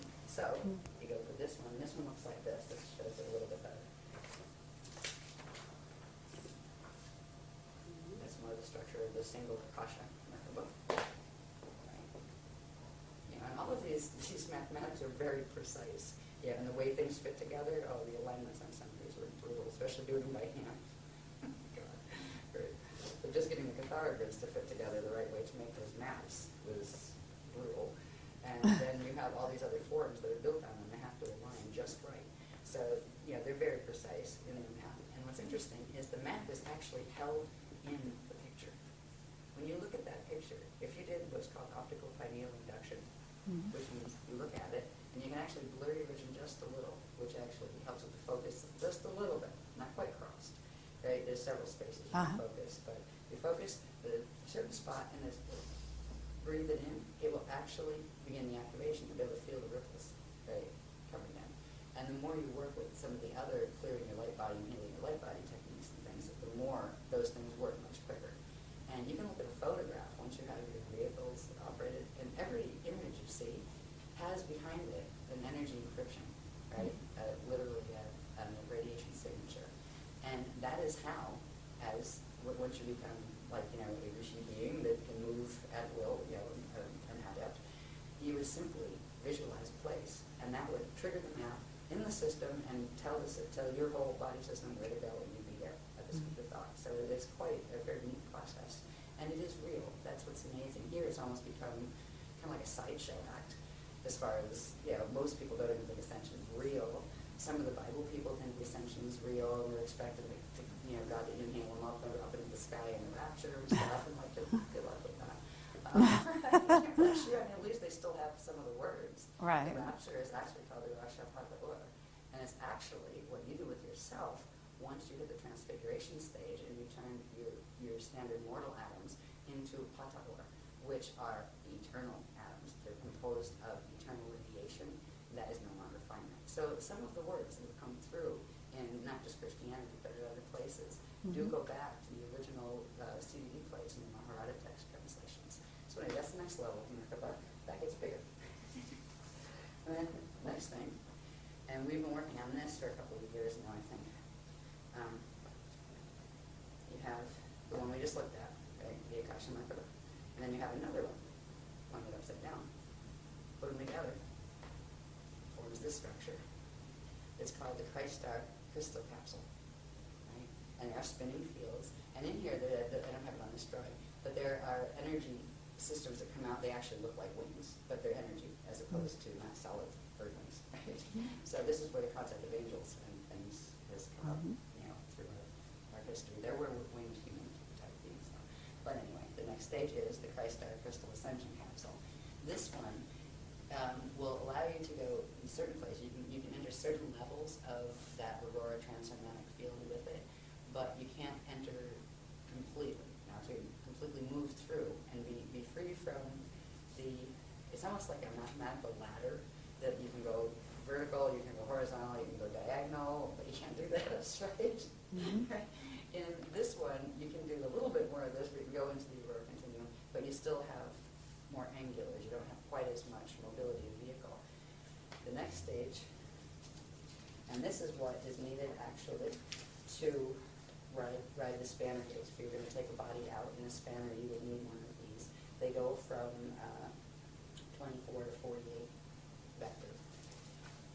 And these we're just starting to activate. We activated the first one. We're beginning activations of the first one. And again, let's take two of these, right? Put them together and it forms a capsule. The one capsule goes along with what they call the Stardust Blue activation set, and we did that in the last workshop. And then the next one that we're going to do in this workshop goes with what's called the Starlight Gold activations, and it forms another one of those. So you end up with two of these in the same place. And then there's one more activation, and these are all part of what's called the Silver Seed activation, Silver Seed Awakening. Mm-hmm. We'll activate this huge one around you. That is the one that this can tumble in any direction, while this tumbles in any direction, so you can actually go in any direction in the Aurora Continuum. And it also does other things. There's also the structure of the crystal temples that we are assisting the Guardians in activating on the planet at key sites, where they literally form, and if you have your DNA coded to it, eventually you'll be able to see them, and you'll be able to walk into them, and somebody standing there that didn't have it will see you walk and disappear. Mm. Where'd the person go? Did I see a person there? Right? Where you would see the structure, and you would know it was there. You'd see it like as an oscillating thing in the air. You'd walk in, breathe, and go, yes, hi everybody, I'm on the other side now. Well, meanwhile, anybody behind you, where'd that person go?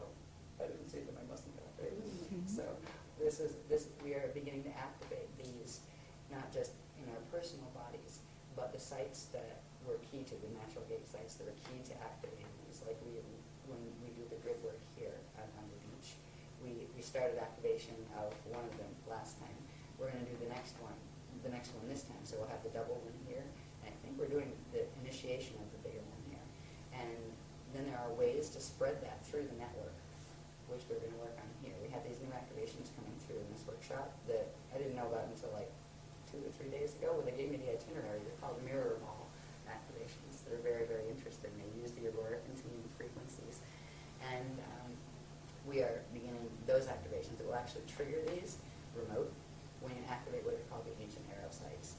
And we're going to learn about that in this workshop. But it's like a blanket frequency that gets transmitted where all of the sites that are keyed to activate this type of transharmonic doorway will simultaneously activate. So that will be done during this period. That just came in. I didn't know that. Sometimes I'll be talking like, and then the line comes in right, and they give me, thank you. I didn't. So this is what we're working on. This is the kind of marker you do not want to activate. That's that twisted one with the same spin spiral set.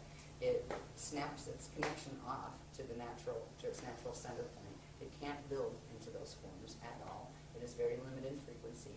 It is, I believe they end up as 5-dimensional, or sets of 5-dimensional. They're based on like 5s, 10s, 15s, as opposed to 12s and the natural codings.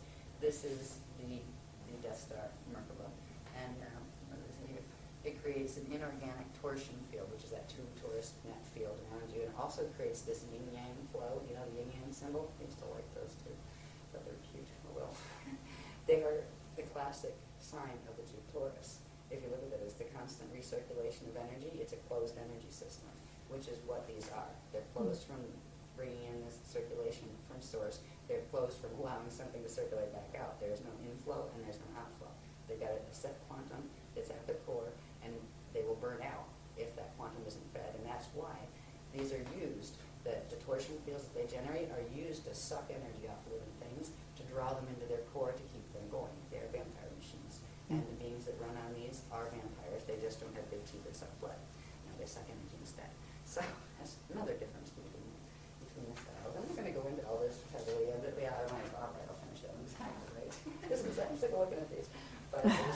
just finish it. Okay. This goes along with the Death Star Merkaba. Again, you have that Bloom of Doom configuration that pulls the Cathar grid into an unnatural, skinny, elongated configuration that does not have 12 gates on it, and it creates the bulging in the field. Look at how humanity, I mean, we're supposed to be long and lean, right? It's a struggle to stay long and lean on this planet because there's this weird thing that happens in here where it's like, I've felt some of these when they start, when some of the Medtronic activations happen in the grids, it almost feels like somebody grabs you in the middle of your spine this way and goes, and pulls them and compacts them together, because that is what this thing does. It compacts the energy inside of it and splashes it down. That's why the Earth actually has the bulge around the equator, because it's being squashed, right, pulled in. It creates that poison apple field around you, and our fields would look just like the planetary fields with this, and this is what they will stay as unless we do something to change it, and that's why they're showing us this, so we say, maybe we should do that. Yeah, let's change.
And good luck with that. While you're on this planet, it takes work, and we've been doing that work.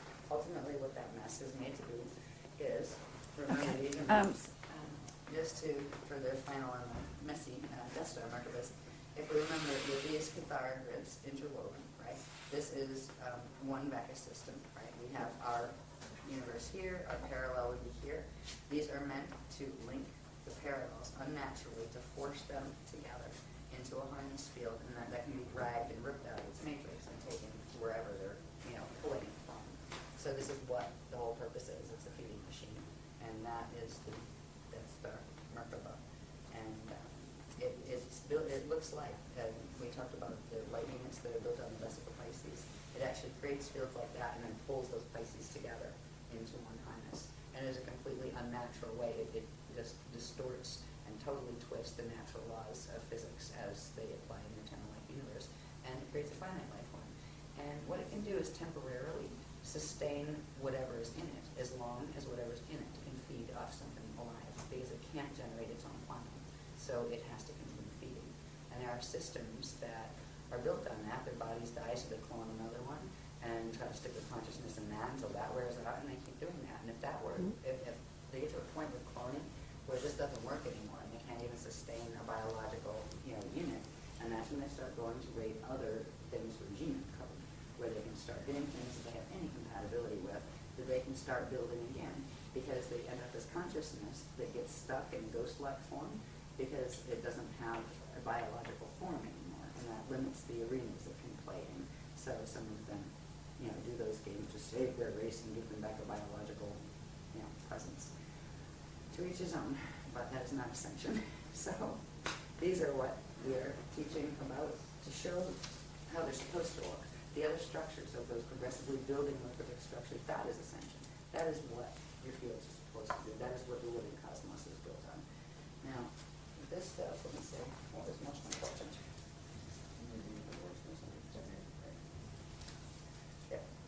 This is just a little chart. This had to do with, this is a summary of how many years of work went into all of these. It's a summary of, from the creation, the stages of creation before you get to, this is the re-evolution. When creation starts, and a being, a thing, or a cosmos, or even an individual, begins a new life, a new creation, a new creation of the cosmos, or an egg and sperm coming together to create the potentiality for a new baby to be born here, right? There's a whole set of cycles that happen. There's the creation, and evolution of the eternal consciousness, and it works from the microcosm to the macrocosm. All right, we have the pre-Partakai creation cycle, which is something we learned after this chart was made. They actually taught us these things, then took us back to what happened before that, right? Then there is something called the Navena and Nuvena Partakai birth cycles, were just these Partakai units of consciousness, primary units of consciousness, the primal substance of creation, where they are born. Then there's what is called the Siddha Pushite cycle, and this is where the spirit body is born first. And then the light-born cycle, which is where the light body is born. Then there's something called the star-born cycle, which progressively, these are different aspects of the light body, spirit body, physical body, that are birthing. And there are specific cycles and time periods. Like if you're going to take the point of conception, for example, there's a specific point. They start with 12 seconds, then 12 minutes, and then 12 days after conception. What parts are occurring, and it ends up in the gestation of the baby and the baby coming out, that kind of thing. At the life-born cycle, and we have the God-born cycle, and there's a series of, these have a huge graph series with them, and huge explanations of, what the processes were. And finally, you get to the Christ-born cycle, K-R-Y-S-T. And this is that point, that still point of turnaround, where a being fulfills and activates all of its frequencies in its template, its natural frequencies, and is able to go into the Christ star vehicle and disappear from the outer domains and go back into the Adashi return domains in their Mashayahana body, which is that is the one that has gone through the Rashapata work, which is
what Ascension is about is natural evolution, organic evolution. And that's something that this place is losing touch with hugely. And eventually this knowledge will be completely gone. They don't want this knowledge in fall systems. So they usually get rid of people who carry it. But fortunately, this is still a blended system. That's why we're still living and breathing and still trying to say, yo, let's go for the Christ Star train. Whatever. Anyway, all of those cycles each had, this was a summary of the massive diagram sets just from that one cycle, just to give you an idea. This was just showing the star-born cycle. And each one of these was a full page with all explanations of all the pieces and parts and all of that. So it's just an amazing structure. The structure they've showed us, the processes involved with those structures, it's just, I look at it and just go, wow. I might not like the job because I'm exhausted because the workshops are always crazy with time and everything, and it doesn't go the way I wish it would as far as that. But look at this stuff. Mm-hmm. How could you not go out and teach that? I'm so grateful to know this because no matter how bad it is out here, no one can ever take home away from me again. Mm-hmm. I know it. I feel it. That feeling that I always had of that connection to God's source, it just went and expanded like, right, gotcha. No more fighting with those little God concepts and warrior gods and God sent you down. Well, like that's not the God I know, right? There's a feeling, a presence of that eternal, creative force, the God source. Whatever you call it, doesn't matter. It doesn't care what you call it, right? That's it. Absolutely. But, yeah. I have a question here because this star-born cycle, are we talking that, for example, the Pleiadians and Andromedans, have they gone through this? Are they still going through it? At what stage are they? The Andromedans that we were talking about, they're from Eartha and those guys. Mhm. Well, everybody goes through this, actually. A fertilized egg in the womb goes through this. And it's right at this point, where's the dyad? Right here. At this point, the light body has grown this big. You have the physical body growing in the womb, right? You already have the spirit body that's already huge, right? That Maradona, one with all the probability domains, right? And like we're talking about a fetus here, grows to be a baby. And when the birth point happens is when this cell of the light body grows. Then through the process, they call it the birthday chart, through a very specific process of accretion of frequency, taking it from the spirit body into the physical form, bonding the spirit energy with the atomic form and therefore expanding the atomic form, the light body simultaneously grows. When it finishes that cycle, it will go into what is called the unisag. See that? It will become the full core of the light body structure from which the rest of it grows. But we have these structures out here. To get out here in the outer domains of incarnation implies we started at the core, came out to the inner, then to the middle, and from the middle came out to here. So we have these structures behind us in that regard. Sure. So they're part of our extended anatomy that goes with our extended family of identity with our other simultaneous incarnations. Does that answer whatever the question was? No, actually, because what I'm trying to do is, in other words, if we have certain, you call them guardian alliance, guardian beings, they're coming to help sort of rescue the planet at this time and bring in the ascension mechanics and so on. These individual beings are at a stage in their development. And where are they in this chart, or are they on another chart in their development? Because it's a complex level. The Alliance has millions and millions, probably billions at this point because of the levels we're dealing with of members. Some of them are in various stages ahead of ours that are still in a 15-dimensional time matrix that haven't gone through Christ-out evolution yet, but they're still working toward it. But the ones we are dealing with now that give the information and that are actually orchestrating this load-out evac, they are the Adachi ascension atoms. They have completed this process. And they are in those cycles, those Adachi cycles, that after the expansion you make the turnaround and you go back. And they are in those three Adachi cycles that are going back towards source. And a few of them are actually, well, they wouldn't look like beings as we call beings here. They would look like stars or suns because they have completed that. So it's there. It was funny, we kept having mission upgrades, right? Where, okay, we're talking to this group, we had the general ones from the Guardian Alliance, then we had the Eoni. And then when the drama escalated more, the Adonai came in, and then the Adandrea, and then there was like 6, 7 upgrades. And then we met the Aquafarian, and the Bending Query, and the Qui and the Aquiel, and these are the ones they've gone through the process. So because at this point, it's the only way to get off the planet is going to be using these spanner gates. So you can't actually teach somebody something like that. They couldn't just tell us what to do if they don't actually know it themselves. Sure. And it's kind of funny. It's like you can't give what you actually don't have. And it's, when I do the teaching stuff, when we come in, it's what I like about the workshops, even though I hate it at the same time because it makes it frustrating because I don't have my program to walk in with. But we all learn at the same time. Where the wave comes through, I learn it right there as it's coming out, right? Okay, you're saying this, right? And this is where I'm up in the room going, okay, it's this, and then I have to explain it. We all learn it at the same time. But if you don't have a certain frequency in you, you're not going to be able to convey that frequency to someone else. So in order to, it keeps us all in a very interesting space, I find, where there's not some elite member that knows everything and walks around with their nose in the air and just floats on clouds and that kind of stuff. I learn it, they learn it, right? It just goes. I just happen to be the little drain pipe that comes through, but we all learn it at the same time. So it's all very, very even. There's not a hierarchy of snobbery. There's not a who is hugely wearing stuff or anything like that happening. And I like that. This one is just to point out, this little bit down here is just a micro version of those probability maps that we showed where the Milky Way was, where M31 was, where the parallel is. This is just showing that these configurations actually, there's a microcosm of them actually running in our heads and in our bodies. So we're directly connected to them. There's certain vortices that connect us directly to certain spaces here. One of the spaces that we first opened, it has, what do they call it? The Messiah vortice, I think they call it that, yeah.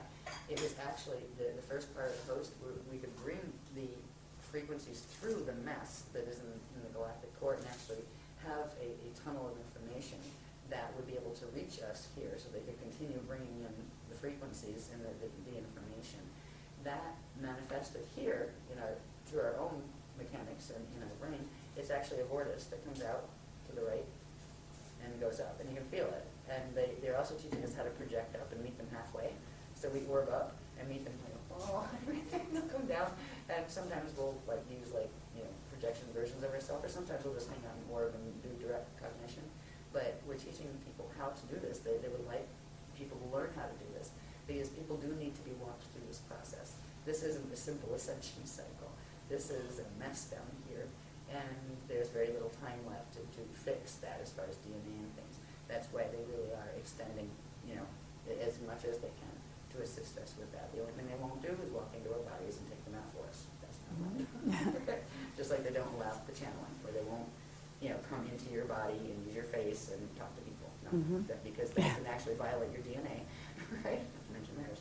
So it's just to show, there's lots more that showed at the time in that workshop, but it's just to illustrate that those maps and everything and the frequencies that are running there are directly connected right into our biology. They're wired right into our brains, right into our electric system, as well as our subtle body fields. What the whole thing comes down to, really, is the battle of the spirals.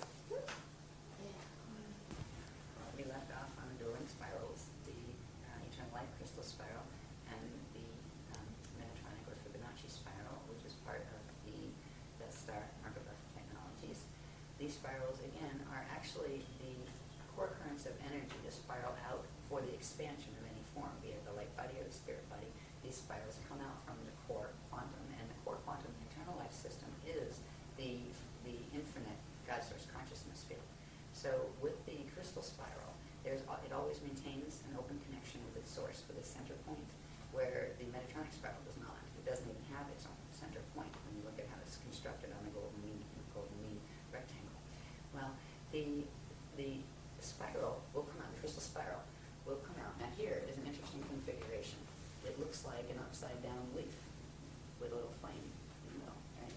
What this is you have one spiral, crystal spiral, that comes out in expansion clockwise, and that's in what's called the Itori side of the cosmos, because every one of these spheres has one that also spins in the opposite direction, which is called the Adore side. So we are in the Itori systems, and the expansion of the spiral, or of the energies there, is clockwise. At the same time, there is another quantum and a spiral that counter-spirals out on a counterclockwise rotation, which is the expansion spiral for the system that goes in the opposite direction. Just because it's going in the opposite direction doesn't mean it's negative. This is the structure where you have the Itori side and the Adore side. If you have something spinning clockwise, there is another one that is a companion that spins counterclockwise. The systems are separated, even though they're in the same place. They're on opposite angle of rotation particle spin, so they're visible to each other. They pass right through each other. But these spirals are synchronized with each other. So the crystal spiral spirals out on they refer to as the electrical spiral, spirals out on clockwise, and then the more magnetic one spirals out on the Adore side. And at a certain point, they cross over and meet at this axis, right? And this is only showing a little bit of the expansion, like where it comes out from the center and does one round, same with here.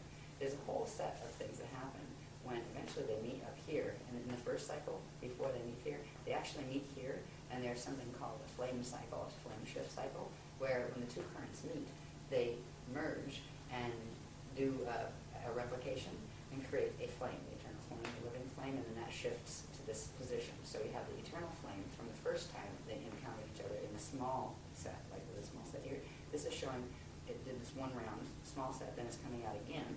When they come out again, they cross over down here. And this creates certain passages. There are certain things that it's not just this spiral, but there are these little spirals that come out on each of them that form those little petals that come out on each of these what are called octants, these breakdowns that are actually part of the time clocks of how these work as far as the time cycles of they work. So you end up with the main spiral, and then these smaller spirals that send energy back and forth through, and that's what forms that petal effect inside. So at certain points, now this is actually a time cycle that has dates plugged in. It started with last April of 2009, right? When certain activations took place that put us in this, this is the last round of this cycle, the round of the spirals, which means there's going to be the place of the crossover happening here.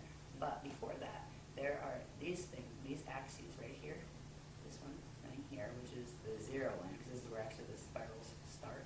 This is the 0 line, and then I believe that's the 4.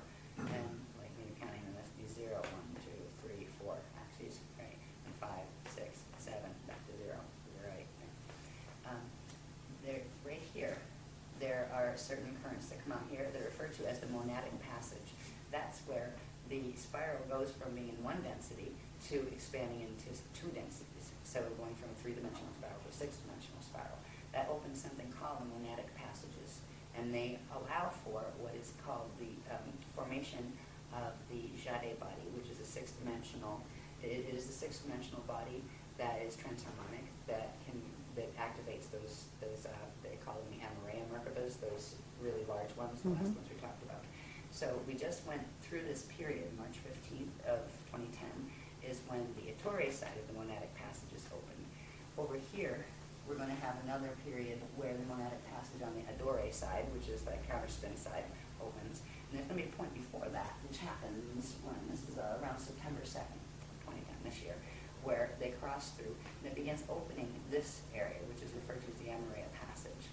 So there's a set of things involving these spirals, and these spirals are actually coming down through the probability maps that we looked at, the Milky Way and M31, all of that. They're actually spiraling down through those, through into our solar system, through into our planet. They're both coming down. There's a certain point where the Metatronic spiral is also doing the same thing, coming right through the galactic core, interacting through our solar core, coming down into our planet core.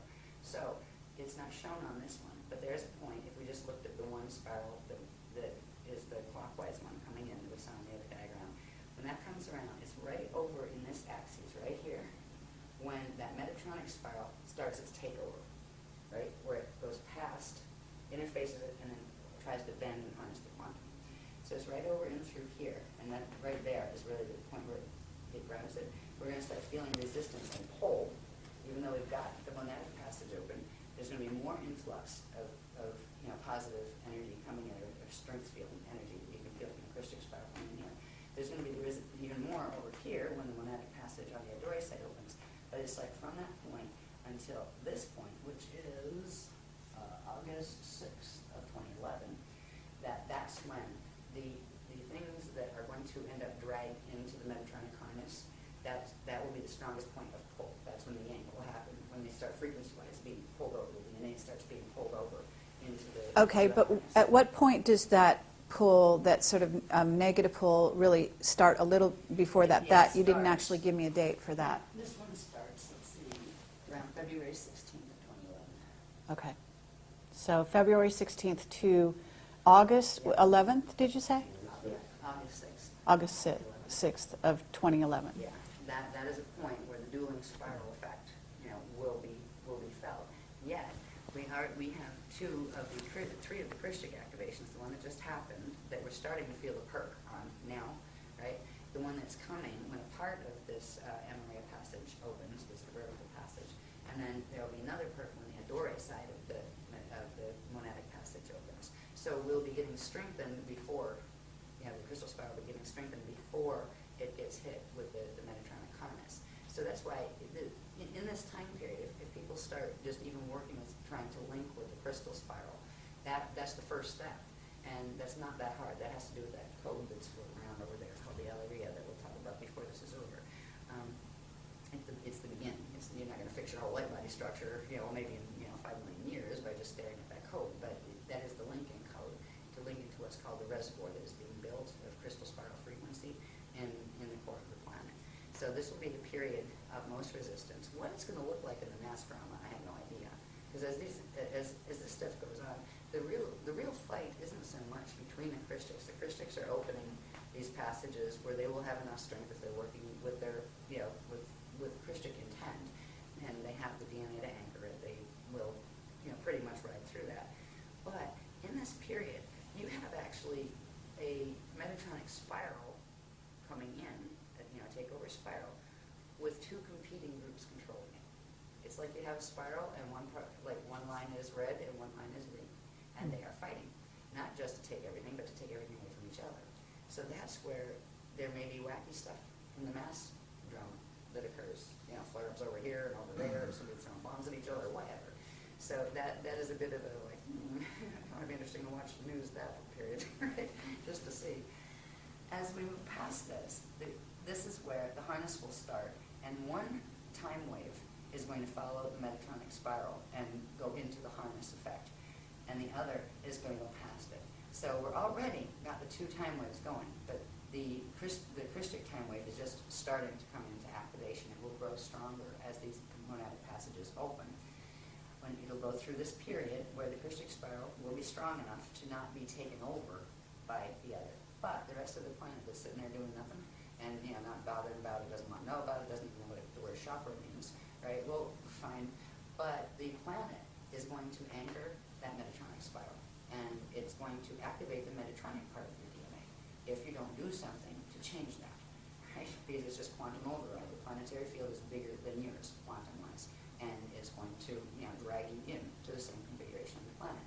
So the planetary body itself is going to allow that harness to occur, yet we're going to be riding that larger time wave, which is actually, it's a slower time wave. This starts to accelerate and compact and get faster and faster and tighter and more squashed feeling, where this starts to expand and seems like it goes slower and just expands out with a different time quality. Mm-hmm. And that's going to be coming more and more into into our experience as we move through this. When we get to here, now this is interesting. We move into 2012 here at this point. There are other passages that open here that correspond with the ones on their opposite vector, right? So this begins our journey into 2012. There are various activations that happen in each of these stages, and again, this is where you got the two time waves running, and it's important to pick, to choose which time wave you want to ride, and to actively interact, consciously evolve, and interact with the frequencies of the one that you want to follow that path, or the other will just take you down the road with it.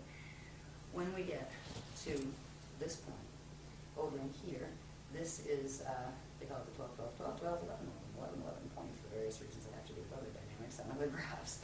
But this is the December 21st to 22nd, 2012. All right.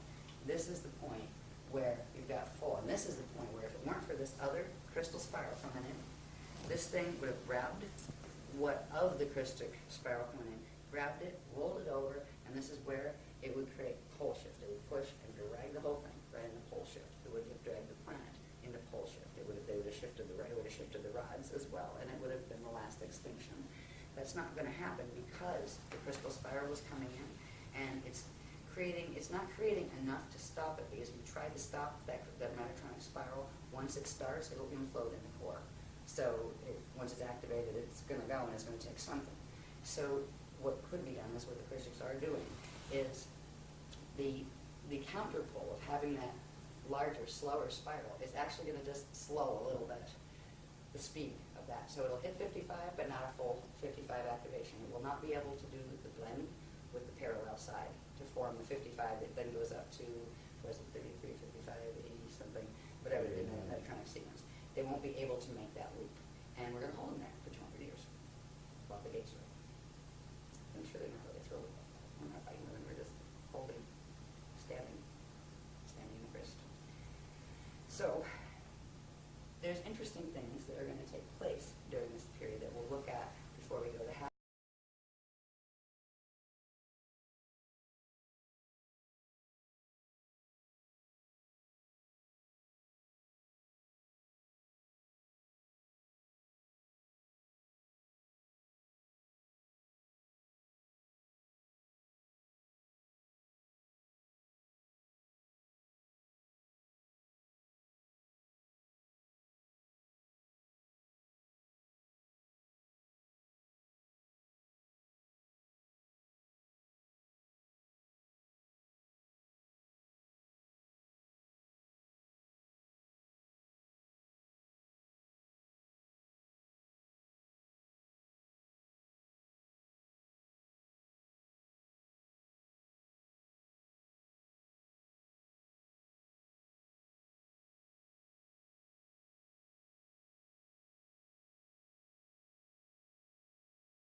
in which Merkaba, right?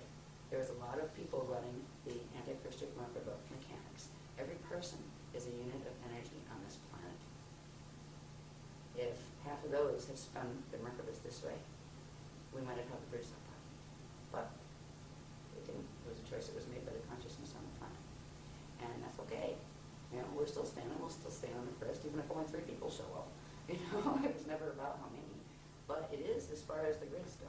The grids were oversaturated with the amount. It was not just from here. It's also from other things that are being done, like HARP and various other machines that look like museums and things, things like that, that are actually machines that are set up to create very specific, repeated patterns of cycling pulses, right? Even sometimes there are like speed limits set on very busy highways to keep a certain pulse in the grids. That 55 is real popular. Yes. Yeah. And there are people that consciously design these things in this planetary culture. This isn't an accident. Nothing here happens by accident. And rarely is it anything to do with what it appears to be. That's just the way how the Illuminati game works here. But it's like, we're on a prison planet, and there's still an escape route. This is good. Right? One of the things that's important is when people are confronted with some of this information, it can be overwhelming. It's, oh my God, I just want to be dead. Get me out of here. No, dead is not the answer. The worst thing a person can do is commit suicide right now, because your consciousness, if you drop the body on purpose, the consciousness will be stuck in this field. You want to be a ghost here while it goes down? Your body is your greatest gift right now, because in your body, if you run it the right way, if you bring in the proper frequencies, it will be your salvation. It will actually anchor the crystal spiral because you have human codes, and that will bring you out of it. And you won't want at that point you won't feel like it was so horrible. You can deal with this honestly. You get over the shock and go, well, I'm gonna have a good day tomorrow anyway, right? And it's an adjustment process when you're processing this kind of a huge amount of information that you've never heard before. But I just want to make it clear that suicide is not the answer. That's how to get stuck here. It's not worth doing.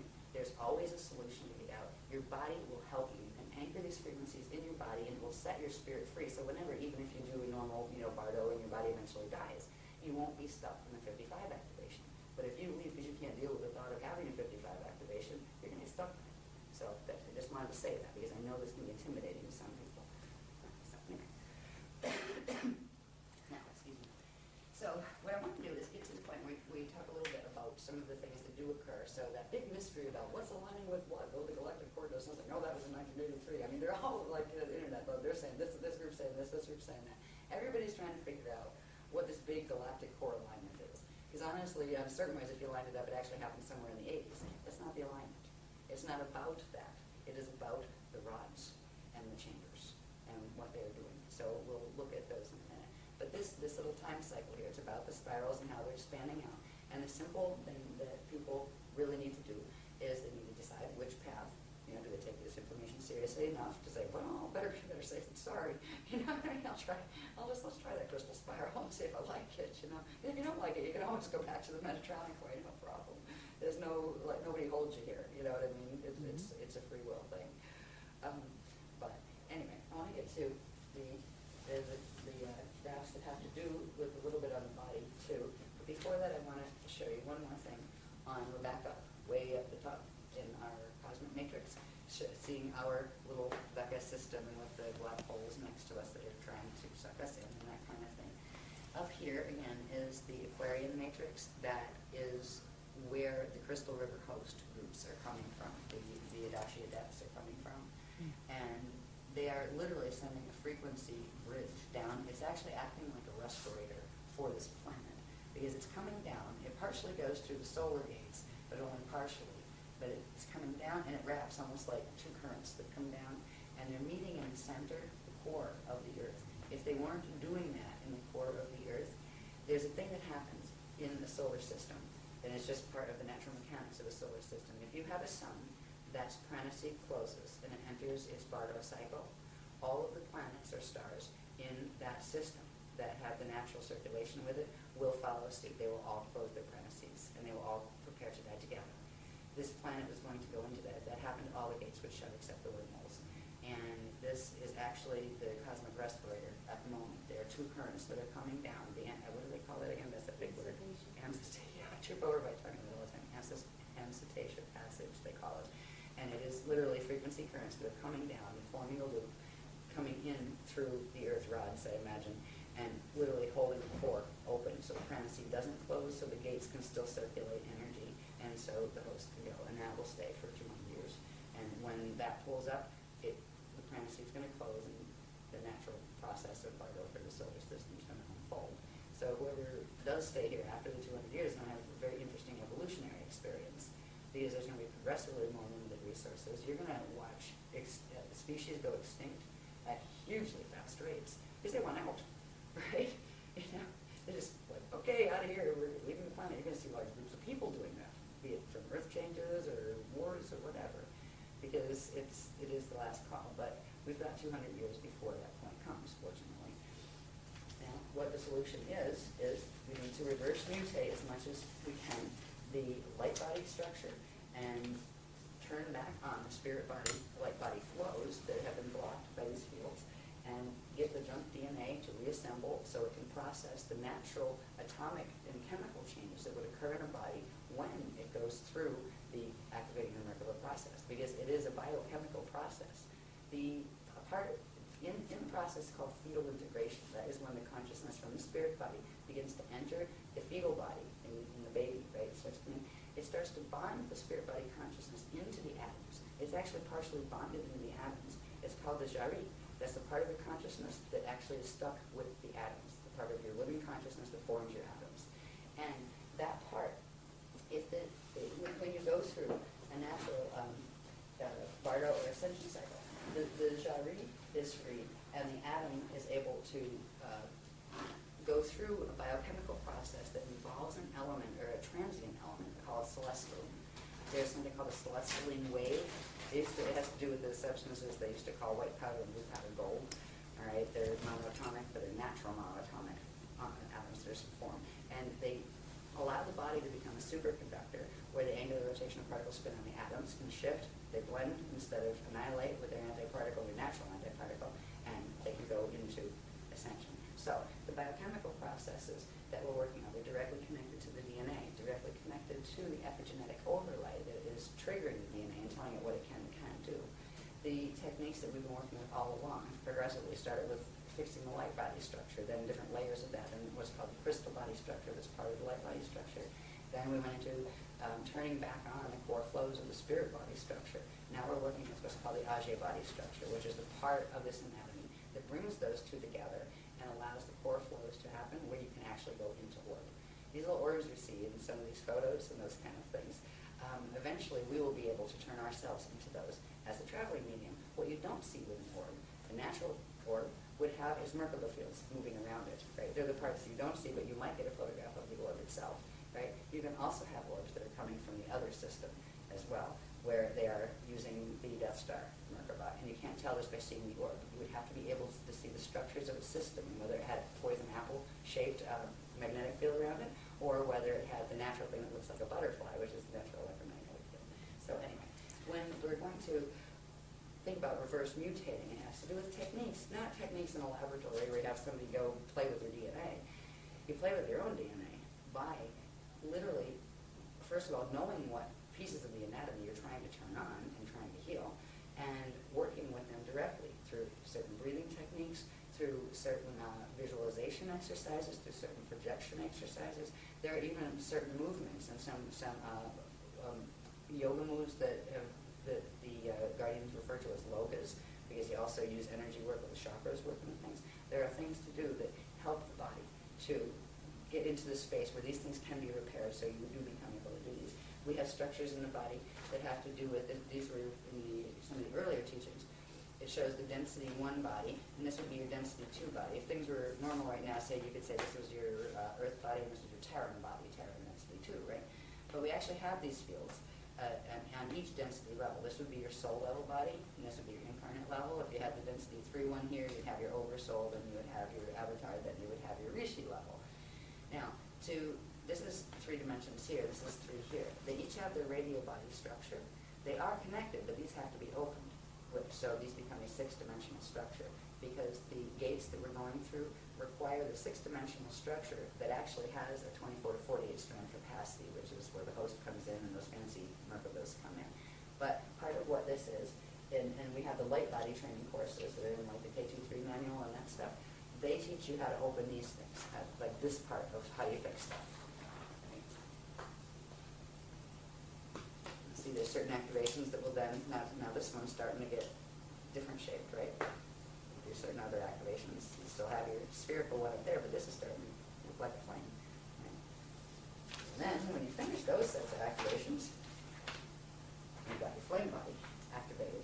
That's the sixth-dimensional aspect, right? Now, before we do this, there's one thing that can be done to link with that spiral when it's coming in, or the crystal spiral when it's coming in. And at least then you're linked with that. But if you want to actually try to clear the other mutations out so you have a stronger field and so you don't get that metatronic pull as badly from your own DNA as the metatronic one's coming in, it's worth working with these technologies if you haven't done the activations before. And there's tons. There's a Newcomer set of techniques and activations where to start this process. But it is a process. And you don't have to bury yourself in it. But, a couple times a week do that, or do a little bit of that. And try to work with the technologies, and also, ask the guardians to say, would you help me with this? Another thing I want to say about asking the guardians, I get a little tired of people saying, the guardians attacked me, they came and they had astral sex with me. I said, hello, that is not the guardian. Guardian Alliance does not do that. That's not allowed. No sexual contact whatsoever. No abusive. They don't yell at you. They don't tell you to do things. They don't say you have to. They don't say you must. If there's something they'd really like you to do because they think it's in your best interest, they will request that you do it, but you can always say no. So if open rapport and communication does come, there's all sorts of things out there calling themselves Guardian Alliance that are not. And you have to be careful with that. Our DNA right now, if you've done nothing with your DNA to get your line clearer, it runs 2 lines. It will actually run 3. You can run a Christic one, a green one, or a red one, which means an Anunnaki one, a Drac one, or a Christic one. So we've all got combinations of those codes. So anyway, I just wanted to add that in there because we get a little tired of hearing people is like, well, I'm going to go to the newspapers. I'm like, well, good luck with that.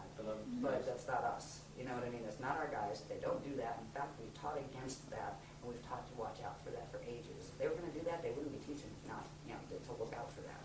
But I'm just also making sure that other people who offer to activate your DNA for you or your flame body for you is at the same time. Exactly.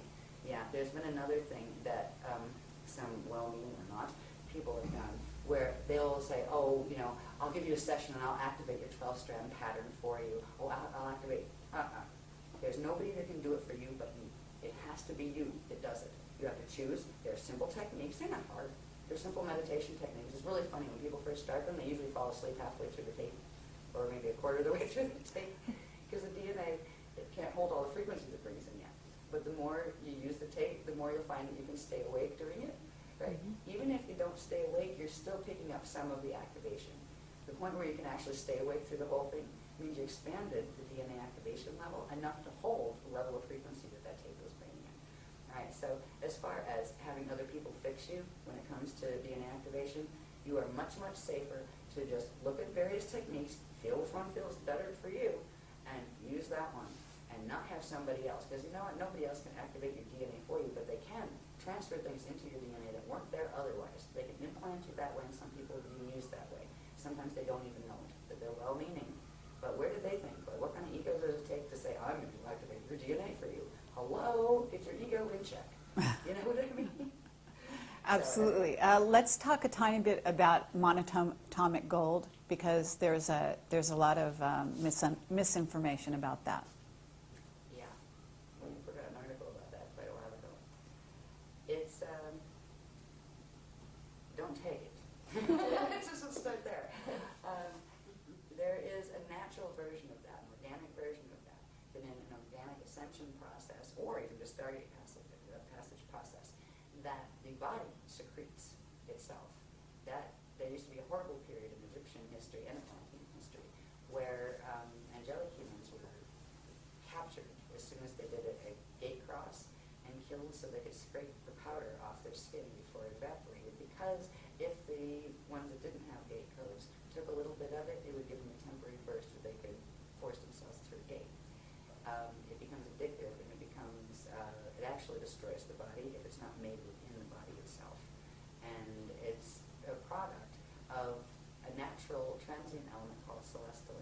we've talked about, this gets into some of the heavier atomic things that we've talked about in some of the workshops. It has to do with a substance called hydrolase, which is living water, sort of. Yeah, it's water with nitrogen, isn't it? It bonds to it, yeah. It's a natural state of water, where the water here is actually mutated because of the way the planetary grids are. So as far as taking the outside substances, if you could take something as your doctor tells you have to, we say, don't throw away medical advice right now. We're all walking a double line down here. Like if I had to, I would go to a doctor.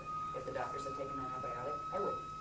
We don't tell people to stop medical treatment or even psychiatric treatment. You have to be careful there and find somebody qualified enough and awake enough themselves to respect your choice of spirituality. Right? Because a lot of people, for psychiatry, a lot of places you go say, yeah, I've been astral projecting and it's getting on my nerves, I'll put you on a drug. Right? Oh, you're having, no, actually I'm having astral projection. Hello? If they can't deal with that conversation, find another doctor. If it's a physical symptom, there are certain things we can work to help fix in ourselves. But there are certain conditions that if you want to keep the body alive longer, you may have to have that, what may be intrusive at the moment, and that's always a personal choice. I would probably be much less likely to rely on a doctor for myself than I would be for my child, for example. Right? I might take chances with me, but I'm not going to take it with my children or someone I love, or my husband or something. So that's personal, but we're not one of those groups that say, oh, everything has to be holistic, and eventually, yes. Eventually we'll all go back to being breatharians, and we won't have to eat because we'll be able to do solar symbiosis and actually create hydrolase in our body just by breathing air and sunlight. And that's what our bodies are supposed to do. They don't do that really well right now, so if you try to be a breatharian, you tend to starve to death and be very sick. So there are places, we're right now in a space of evolution where there are changes we need to make in our biology just to hold such potential and to start activating it. And then there are changes that will come naturally, but if you try to force them, you're going to actually make yourself sicker. Some people went on the big vegetarian kick. Now, I like the concept of vegetarian, but if you just eat vegetarian, your fields get very, very high and buzzy. And they fit right in with the Metatronic acceleration that has been going on with the sexton clock. That's why we've said, a bit of protein. If you really can't stand meat protein, fine, if you want to be vegetarian. But be aware, that high buzzy feeling that you get, this is not good. All right, that's too much electricity. It means you're processing too much frequency coming in. And that means you're going into that time wave that's very choppy time wave that's connected with the Metatronic activations. So there's so much trickery where it appears to be a good thing, but it isn't always what it appears to be. Those kind of things. So as far as monatomics, we touch them. Feel the same about colloidal silver, honestly. Right now, that's just a personal preference if somebody wants to do that, but just the feel I get and the guardians kind of, not saying words, we're not going to get into it, but I said, yeah, just trust your feeling. Okay, not for me, right? So I just kind of use my own radar with that. Mm-hmm. And really, they try to support becoming energetically self-sufficient as much as possible. Of course, we still have to eat and those kind of things. But, relying on all sorts of vitamins, all sorts of drugs, all sorts of foods, all sorts of this, all sorts of that all the time, weaning is a good little bit. But if you're, say, taking meds for manic depression or something, don't just throw them out the window. You're going to have really bad results because that crosses the brain barrier or whatever, it gets in the blood system, and you can have really bad withdrawal. You got to stage those kind of withdrawals. And some of them are just not worth getting in the first place. If you start taking monatomics, it will create a dependency in the body, even though science has not identified that yet. And it will also do something that something else does too. And for some people, that's good, but for other people, they have enough of that happening, and it shouldn't. There are certain substances now that I won't name them, but they're popular supplements. They're not drugs, they're just supplements. But they actually accelerate the speed at which frequency from the light body processes into the atomic structure. That can be good for some people who have a sluggish field in certain ways, but it can actually override and take it into Metatronic twist for other people whose flows are faster or even normal. So it's very individual with that, with those kind of things. Eventually we'll have more guidelines, and eventually they're going to let us know a little bit more about what foods are more Metatronic than others, and those kind of things, which would come down to what trees are Metatronic and what ones are crystal, what animals, it gets to the point where it's hard enough to look at what teaching says, and what people are affiliated with them. It's almost heartbreaking in a way to have to see which is going which way. But eventually, as we work with our bodies, especially if we're serious about getting the physical body through. I mean, you don't have to get the physical body through to be able to ascend. What you do have to do, if you are just saying, well, you know, I can do a normal death and, you know, that gets my spirit out, there's one thing that's very important. And this shows you the horror that's been around here. How many teachings and how many systems, cultures from the past that can even be remembered bury bodies? When you bury a body, it's trapped the body cell. It is anchored to that space-time location. The spirit is trapped to the space-time location. If a person bargoes out, there's a natural process, the chakra shutting down, the dark matter template separating, the consciousness pulling itself out and up. And it needs to release the body cell. Cremation is the way it was always done. Now, normally, if your DNA is working the right way, you wouldn't have to worry about somebody burning your dead body for you, because you would actually transmute it yourself and just like have somebody lay it down in the room for 3 days and it would disappear, because you would turn it into vapor and pull that part of your consciousness out, and there'd be a little dust left, and that was the booty left from the body cell that was the donated quantum from your two parents that gave you the fetal pattern to begin with. So this is one of the horrors here. How many religions are teaching to bury?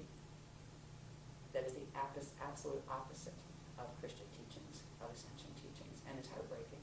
But there are a lot of rescue missions that do go on in the planes, you know, the various plane structures of Earth, because the guardian groups know this, and people are getting stuck here for eons, right? So there are particular times when the guardian, they're called way showers, will come in and actually kind of round them up and say, okay, there's certain things you have to do. They have to release that connection, and that's quite a physics mechanics thing, kind of a little bit like brain surgery. But there are guardians that do service them. So if you have people that you love that die and they're buried, you might want to put out a good word to whoever the way showers of the Christ are. And they're not always just the guardian alliance people. There's lots of Adashi adepts and people out there that handle these things. But if you want to solve that problem in the first place, if you're not planning on getting your body to the point where it can do a full transfiguration, because it is sometimes a lot of work. At some point you're going to have to change your diet. At some point you're going to have to spend more time focusing in let's say meditative spaces or projection spaces than you are focused here. And that can get in the way of your life down here. It's okay to die as long as you do it well and take your quantum with you, and that means cremation. And that's another thing that people might hate my guts for. Sorry. Yeah, since they're hating my guts, I might as well say the other one. It's on the other end, the fetal integration one. Yeah. You wouldn't if I was going to do that. Yeah, might as well. In the natural process, it's been explained very, very clearly, the fetal integration process, from the point when an egg and sperm come together. I mean, down to the first 12 seconds. The second, what happens? Well, part of the spirit body grows first. Well, part of the light body starts to grow then as the flesh is expanding out, etc. 33 to 56 days after conception is when the soul can start to integrate, or the spirit can start integrating into that body. Until that point, yes, the body is alive. It is being fueled by the quantum donated by the two parents. If a being dies in that period, it is not attached to the body yet. It is not stopped. So there is a window of 33 to 56 days when, if a person aborted, let's say, that doesn't mean we support abortion. People really should be spiritually aware enough not to get themselves in that position in the first place. But down here, that can be difficult sometimes, especially in like if you're raped or something like that. But 33 to 56 days, usually the 56th to the 56th end now, like the way the mutation is running here, before the spirit can start to integrate into the fetal body. Because if it did, it would explode the fetal pattern and it would kill the fetal body. So there is a window there where, yes, you have a baby in there, and yes, you have a spirit that's probably wanting to come into it, but it's not in yet. It will start fetal integration 33 to 56 days. And that's in the room. So if everybody really wants to know, not like me, they can play with that too. I'm sure the Catholic people won't be happy with me at all. I'm sorry. I want to get into where the Bible comes from. The Council of Nicaea, 325 AD, Rome decided they wanted to unify all its territories, and called everybody together and created the canonized Bible by taking pieces of old records from various places. So we all have our own beliefs, and I really hope the people of other faiths can respect ours and we respect yours. Back on the grass, please. Okay, no, that's absolutely fine. Oh, you talked about just hitting every little bit. Well, that's what we're all about here. We're just breaking open the box as much as possible, pushing the envelope. Well, it's already been said. I mean, these things are published and said in our workshops, but I've never been on YouTube. We'll get ready.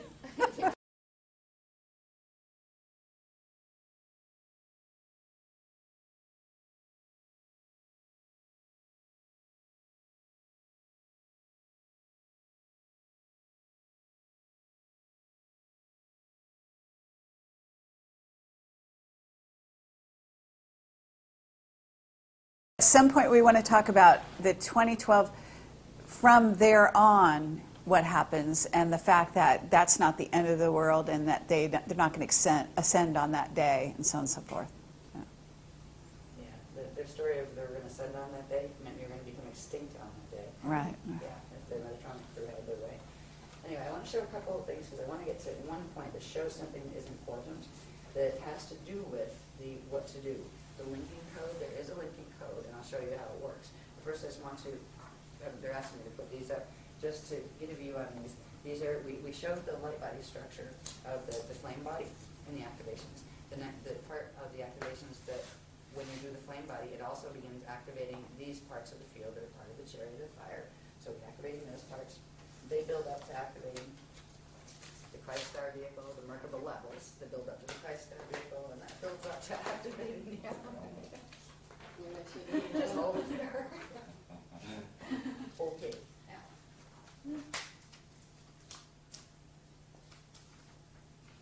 Back to the Alleria. No, that's not the Alleria, it's the Lumeridana. That's the spirit body structure, right?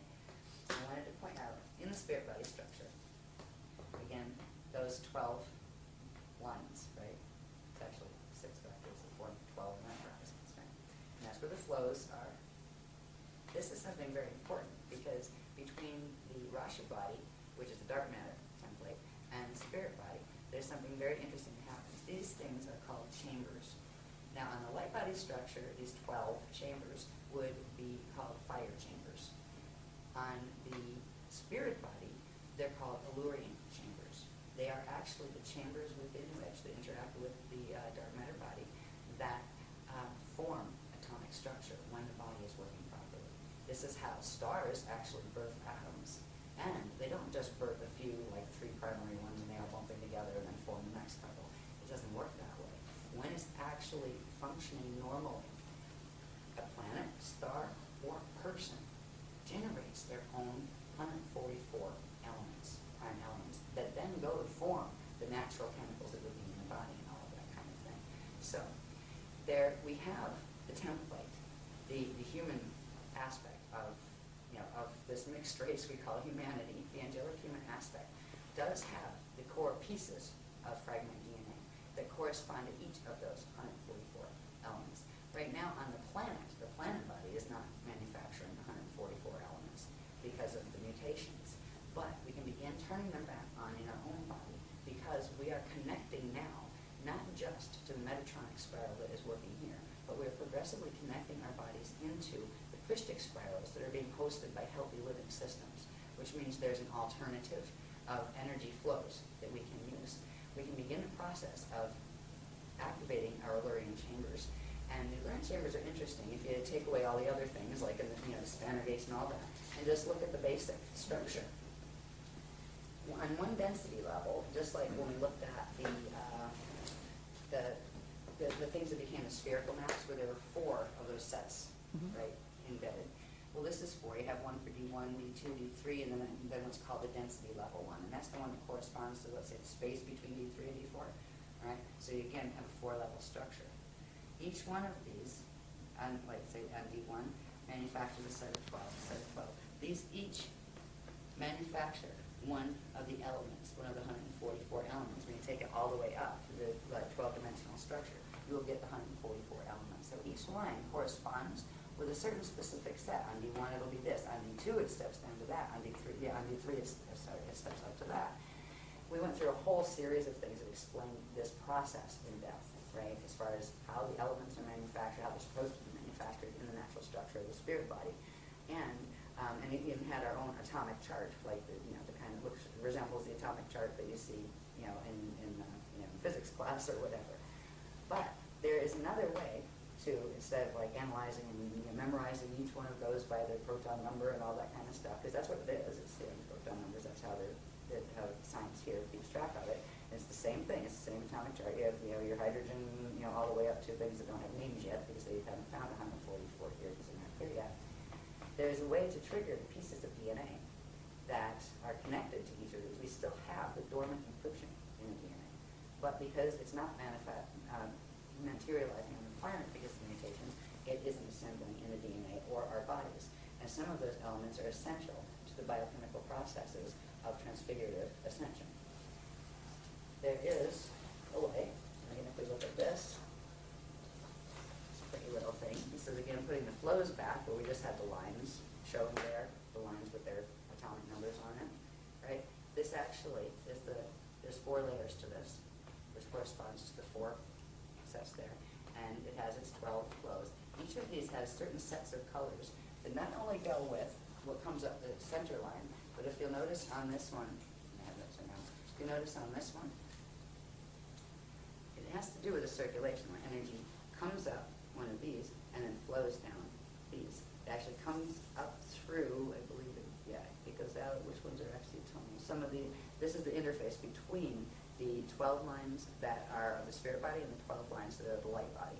And there's an interaction between them, and it's through that. You also have the Rasha body in there. There's 3 different currents running that actually form the elements.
Of those 144 presently dormant, most of them, elements in the body, this code can be used through optical cranial induction.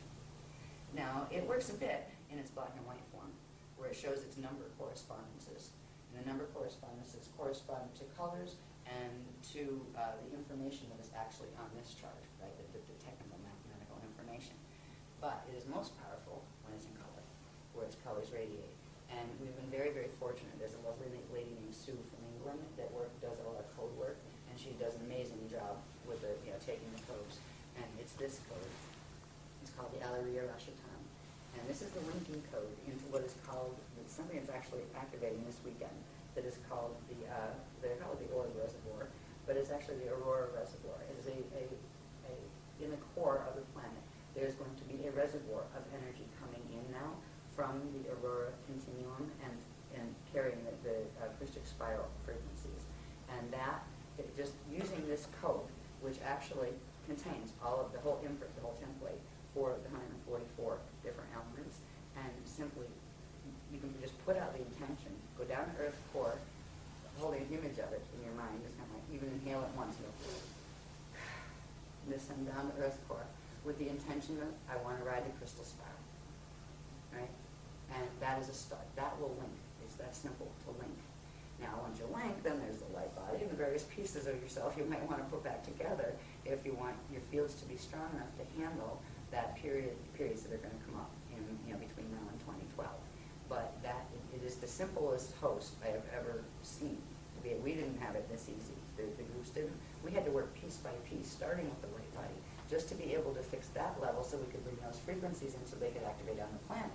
Right? So we did a lot of hard work to get it to the point where this reservoir could be created that is available to anybody who chooses to choose to go on the first host. So that is the first step. There's other stuff you can do, and there's we already have tons of techniques to begin the other parts for people who want it. If you don't want it, that's fine. But that is a linking code, and it's directly keyed. It's not just a pretty little picture. It is directly keyed to the atomic chart, the Alleria chambers, the Allerian chambers chart. There's a whole set of workshop things that go with this, so I just tried to paraphrase it fast. I wanted to get that in there, and there's one more thing I would like to get in here. No, look at this. Where's the bottle? It's so heavy. I mean, I love talking about it, but I get weary, just like people get weary hearing you listening to me.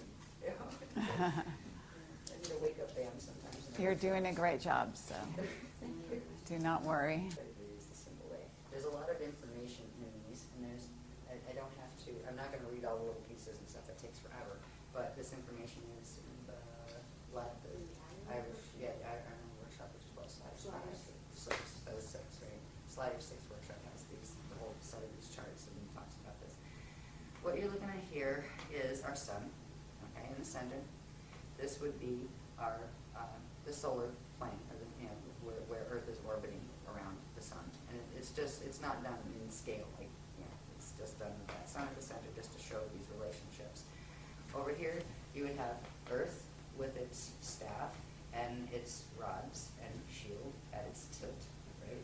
So actually, this is one of the rods, and this is one of the rods, chambers, and then tilt here. You can see it on the shields. So that's Earth sitting at this angle in the solar plane, and this is like the solar north up here. The sun also has the 2 rods and the 2 chambers, right here. Over here, that's what you don't see, that because of the way the wormholes are set up, there is a direct counter movement and relationship between parallel Earth that is in that parallel galaxy. It's taken them millions of years actually to build this system, to twist things in this system enough where they could create this. But this is already nascent, and it has been. They had a big victory about 13,000 years ago. I think it was 10,958 BC. It's somewhere down here. Yeah, no, 10,940 BC. Okay. So this is what you don't see orbiting right on the opposite orbit of Earth, is parallel Earth. And that's on the other side of the wormhole structure. It also has its chambers and rods, and it's also counter-tilted. Where our tilt is this way, they're tilted that way. Through the center gates, the core gates of the sun, they link, and they form an open wormhole network at the center of the sun. Now, this is just what happens all the time since they built this system. Okay? This has created the acceleration in the natural Stargate opening cycle, where this one ours was speeded up to sync with this one. So this could be, and now they're actually tethered by their rods. Now they're still spinning, so there's a period where the rods separate and they come back together again as they're spinning. And this gives you the false precession, the precession of the equinoxes gives you a system that's referred to as the false yugas. And that's something that is also associated with the Metatronic Death Star Merkaba teachings and all of that. You'll find the false yuga cycle. They're actually e-yugas, and they're supposed to be 26,556 years long. And at this point, because they've changed a couple times, they got faster and faster with the distortion. Let me see if we have it here. How fast are they? I think I got cut off on the bottom. Anyway, this system has accelerated the Stargate opening cycle to synchronize it with this one on this planet. So this is part of the reason why a 55 Merkaba activation could actually take our planet and drag it into black hole fall, because it's already linked, and this link occurred 13,000 years ago. All right. There's another link that has to do with this. This little dot back here, and it's not to scale, of course. It's just showing the point in the maps that we would call the core of the Milky Way galaxy. All right. The Milky Way also has a thing that's rotating in it, even though it's a black hole, there is a thing rotating in it. It also has its chambers and rods. And it spins much longer, slower cycles. There are certain periods of time when these things come into specific alignments, where you have the rods of the Milky Way that are coming through from the black hole system, interfacing directly through our sun, that's interfacing with the parallel side, and you have another parallel side on parallel Milky Way coming through the center of the Milky Way. Now this is happening all the time in general, but there are certain periods of time when various things happen. Like in March equinoxes, ever since equinoxes began, March equinoxes, you end up with the parallel one and our Earth crossing over. And when they cross through each other, right, one's at one angle of rotation of particle spin, one's at the other. This one's in the parallel universe, but they are synced, and they literally pass through each other. The core is open temporarily for that period of time. You know how many pagan celebrations and old, ancient cultures used to do their fertility rites and their all sorts of interesting ceremonies on the equinoxes and the solstices? This is why they were taught to do them, because things could come in, you get yourselves pregnant over here, things could come in and soul integrate directly right through from parallel. And this is part of the trickery that has been going on here. I mean, great, we got equinoxes and solstices, that's not good. Because they are actually part of the twisted sextant clock that is part of this nasty wormhole black hole border system. Then we also have what happens, let's see, which one is this big one? Let's just show them the big one. Short Big thing. one, solstice. Okay, so things keep, then they rotate apart again. And you have, we're over here, and then they're over there, right? But they're still aligned directly through the solar gate. So there's another gate open in there. The most powerful one is actually when they totally overlap with each other for that period, and that is in the equinox periods, right? So again, we're going this way, and they're coming this way. We overlap again on the September equinox. We overlap over here this time, and pass through each other again. Close to these really fast. And then in December solstices. Okay, are you familiar with the Alice Bailey material? I've heard of it, but not read it. Okay, and well, they talk about a lot about like the Buddha festival and various festivals that go on various times of the year, and full moons mainly. Moons. We haven't even touched that moon stuff. Right, Yeah. but there has to be, I think, some kind of link up here, I'm sure and it there might be is. great to. Yeah, I'm sure there's touch an on that. extension of these diagrams will actually show what the moon is doing during all of this, because it's very much tied to. Yeah, because the full moons are tied to the equinoxes and. Okay. Yeah, go plug the moon And into the this. source is tied to the Great White Brother. Yeah, Yes. that's the south. Oh, yeah, okay, Bailey did that, yeah. Yeah, I knew the name sounded familiar, and I know the GWB. Yeah, those guys. Okay, so, anyway, this is where it gets interesting, because here's where you're ending up with rods. You got the solar rod running with the galactic rod, right? You also have the planetary rods aligning through them. So there's this interesting thing happening here because of this one. It's a much more powerful one. And this is the point where certain things could happen. If there are frequencies thrown through here hard enough, you could whack this rod and actually spin our rods. And Okay, and what time of year is this? this is coming into December, right here.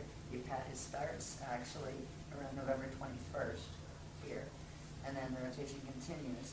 And the alignment is actually this right here. While we're here, and this is our December 21st position, our rod links in here at this angle, which crosses through the solar rod and this one. And that is what allows this to grab that and drag it. So this is still in its November position over here, but this is where it interfaces. We have to be in the December position. This is what we're going to try to do.